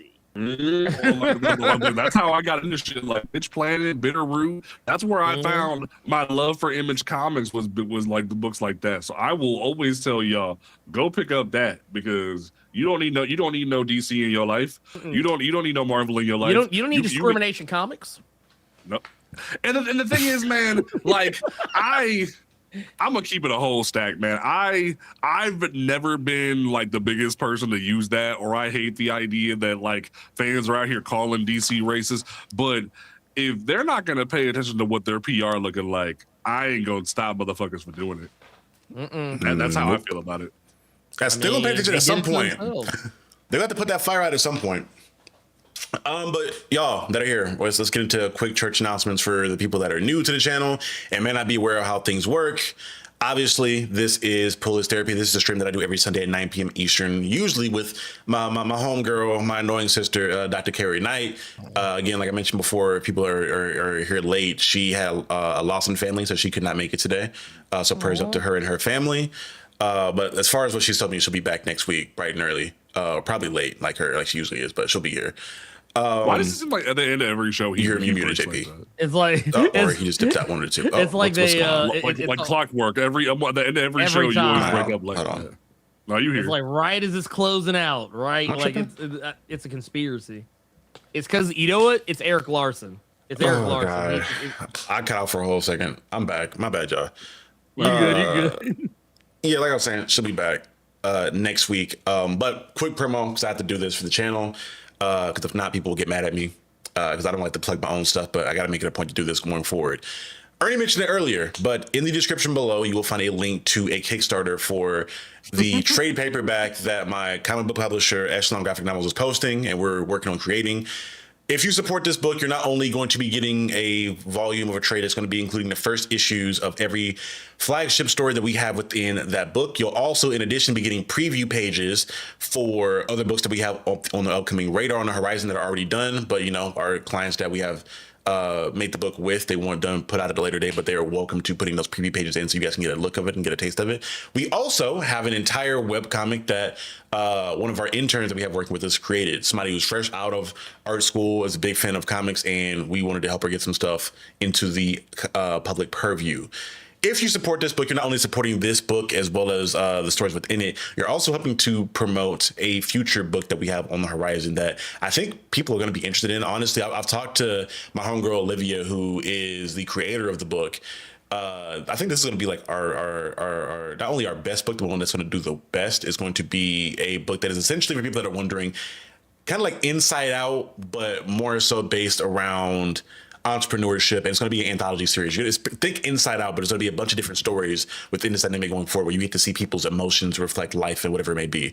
It's a book that I find very interesting when I was looking at the script for it and I was giving input for it, and I've been told by Olivia that she wants me to write a future issue of it for her, so I'll eventually be on this series. But this book is helping to get that book made, as well as some other production things that we have down in the scenes, as well as us getting inventory to sell books at cons or whatever it may be. So if you help to back this, you're not only helping to back these books that are on the horizon, but a lot of what we had to do here at Echelon Graphic Novels as a whole. So now that I'm done with that, I can throw up as far as that goes. And then Reaper issue 2, for people that were fans of Reaper, thank you, The Blurred Library. I think Keisha, thank you so much for reading Reaper. issue 2 is on the horizon. I got I think the 10th page colored today from my colorist. So we were like almost halfway through. The second issue is going to be a little bit longer for the people that may be excited about that. And there's going to be a lot of things introduced and a lot of things done that I'm excited for you guys to see. And honestly, I'm excited for you to get to the third issue. I think I put my fucking foot into the third issue. He put his whole foot in there. You're going to smell it. Size 13s and all. Y'all going to smell it, taste it. You'll smell it when you open the book up. But that's all that I have from the writing standpoint and things. And I also have another book on the horizon. Matter of fact, you know what? Since we're here, I've been gushing and sharing it to all my friends and colleagues as I've been going through the process of making this book. And I got the cover art made for it. I got designs done for it. And I'm halfway through the first issue script. But what I want to do is that I want to show you guys the covers, because these covers are amazing and I'm in love with them. Brother, did I not put them in? Hold on. Give me a second, y'all. I gotta go back through chats now. Where the hell did I put this thing at? Because I'm losing myself. As a matter of fact, I gotta go to my email to download it. But this is a book that is speaking a lot to me as an individual. And it's a book that goes by the name of Oscarville. Oscarville is a book that is going to play around with a lot of the story of Oscarville here in Georgia. That is where the infamous Lake Lanier is now. This is a story of a town that was there once upon a time, like any other story you've heard around, like stories like Black Wall Street in regards to not necessarily a utopia per se, but a place where Black folks gathered and were able to be themselves at. And it was torn down, destroyed, and eventually flooded and turned into Lake Lanier. And a lot of people here in Georgia believe that lake, if you're Black, you know, that lake is haunted as fuck. So you don't go in it, you don't go around it, you don't go anywhere near it. But, you know, there are still people of the less melanated variety that like to go swimming on it and boating on it, and certain people don't come back alive. So there's been a lot of rumors around that lake being haunted. That being the case, I have wanted to write a story around it. Me being a big horror fanatic that I am, I wanted to write something around it. So I just wanted to showcase you guys the A cover for this. It's pretty. Yeah. I'm excited to get into it. And then we have the B cover for it. That is going to be dope. That I'm excited for. Yeah. So Echelon has a lot going on. And then again, with me, you won't see a dip in videos on the channel, but if you see me looking tired as hell, it's because I'm stretching myself between writing for the series that I have going on, as well as making videos on the channel and all the other things that come with trying to run a company as a whole, because it's fucking tiring. But that's that. And again, for the people that are new to the channel, you'll expect these 2 streams a week. You'll get this stream, you'll get the Captain's Lounge on Tuesdays at 8 p.m. Eastern, and then you'll get your 2 videos from me throughout the week. So 4 uploads every week, like I've been doing. It'll continue to happen as it has been the last couple months, because I have more time on my hands now that I'm graduating, getting the master's on, what's the 5th? 5th is Wednesday or Tuesday? Probably Tuesday. We'll be walking. Tuesday. I'll be walking. So I'm gonna try to get some bulk recording done tonight so you guys get those videos out. That's essentially all that she wrote in regards to the news and announcements for the channel, as well as Echelon and any other creative endeavors I have going on. Brethren, do you want to tell the people anything that you have going on, or do you want to announce? I'm gonna say I'm about to go binge the last of Maul Shadowlord, because I'm guest starring on the Room Full of Blurs tomorrow. They're doing a stream talking about Maul Shadowlord for May the 4th, and then I had to put it off because not only did this article take a lot out of me, but just work entering with HVAC season, entering AC season, it's been a pain in the ass. So my goal is to have my first YouTube video out by next Friday. That way y'all can enjoy that, and that way Charlie will get off my neck. But what? It was supposed to be May 1st. I gotta move this shit down. So look out for that. Okay, all right. Hey, bro. Hey, man. Hey, man. Say, man. Ladies and gentlemen, we got him. Got this nigga to post a YouTube video, y'all. We got him. It's a work in progress, but it's coming. Jesus Christ. We got his ass. Mr. Blur Without Fear, aka the Baba Yaga of the comic book space. What do you have for us? Well, tomorrow I'm gonna be dropping. I'll be dropping some video goodness. Video people have been asking me to do to explain why Storm and Bishop are the real MLK finally? and Malcolm X. Yeah, Damn. it's happening. Ooh, I'm It's excited to see happening. this. My lunch break about to be real interesting. I'm gonna be on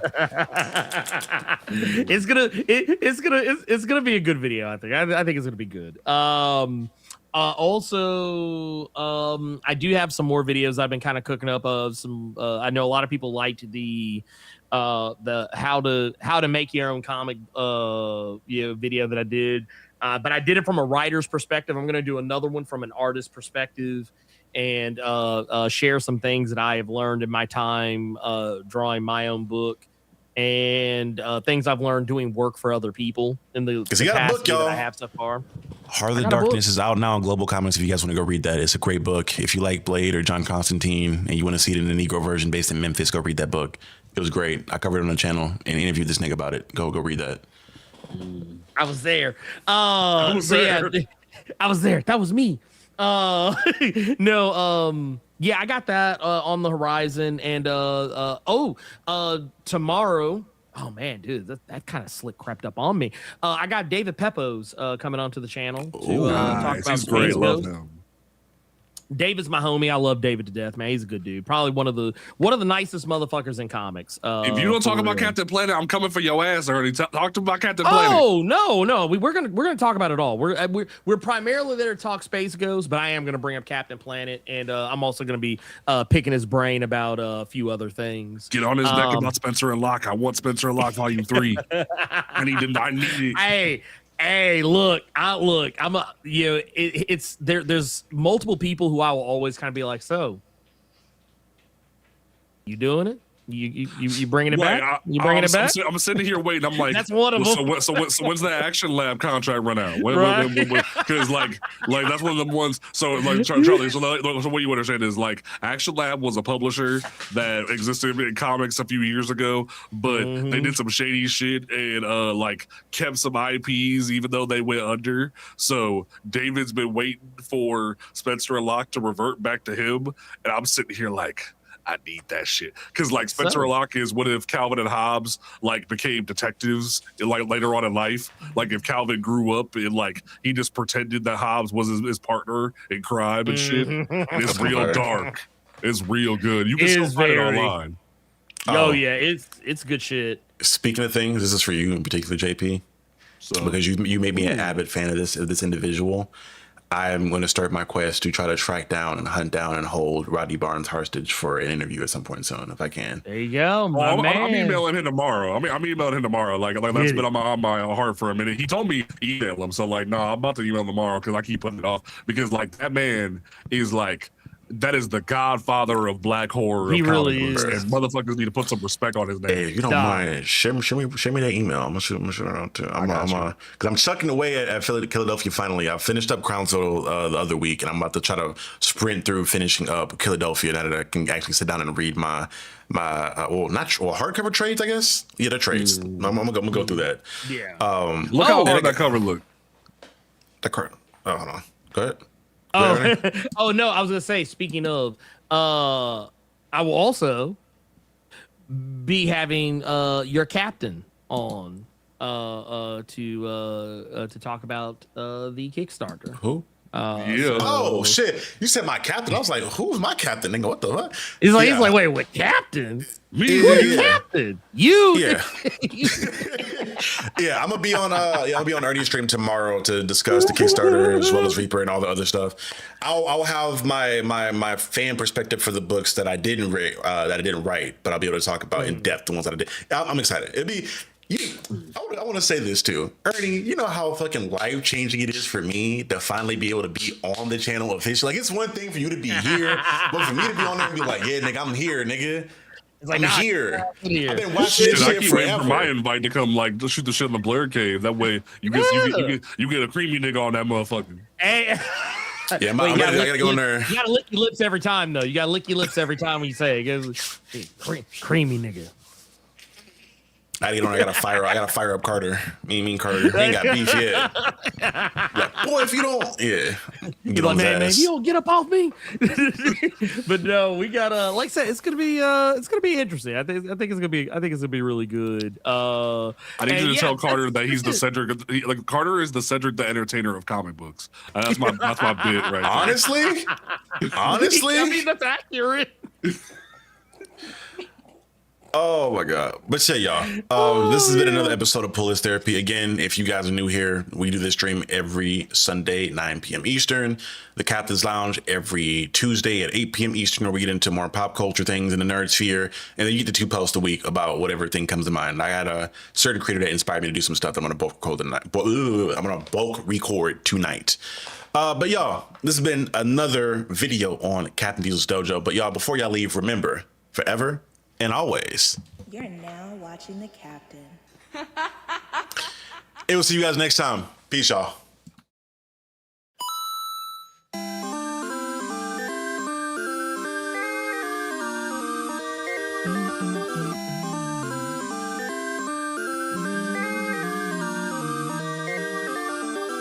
Come and play with me. We control it like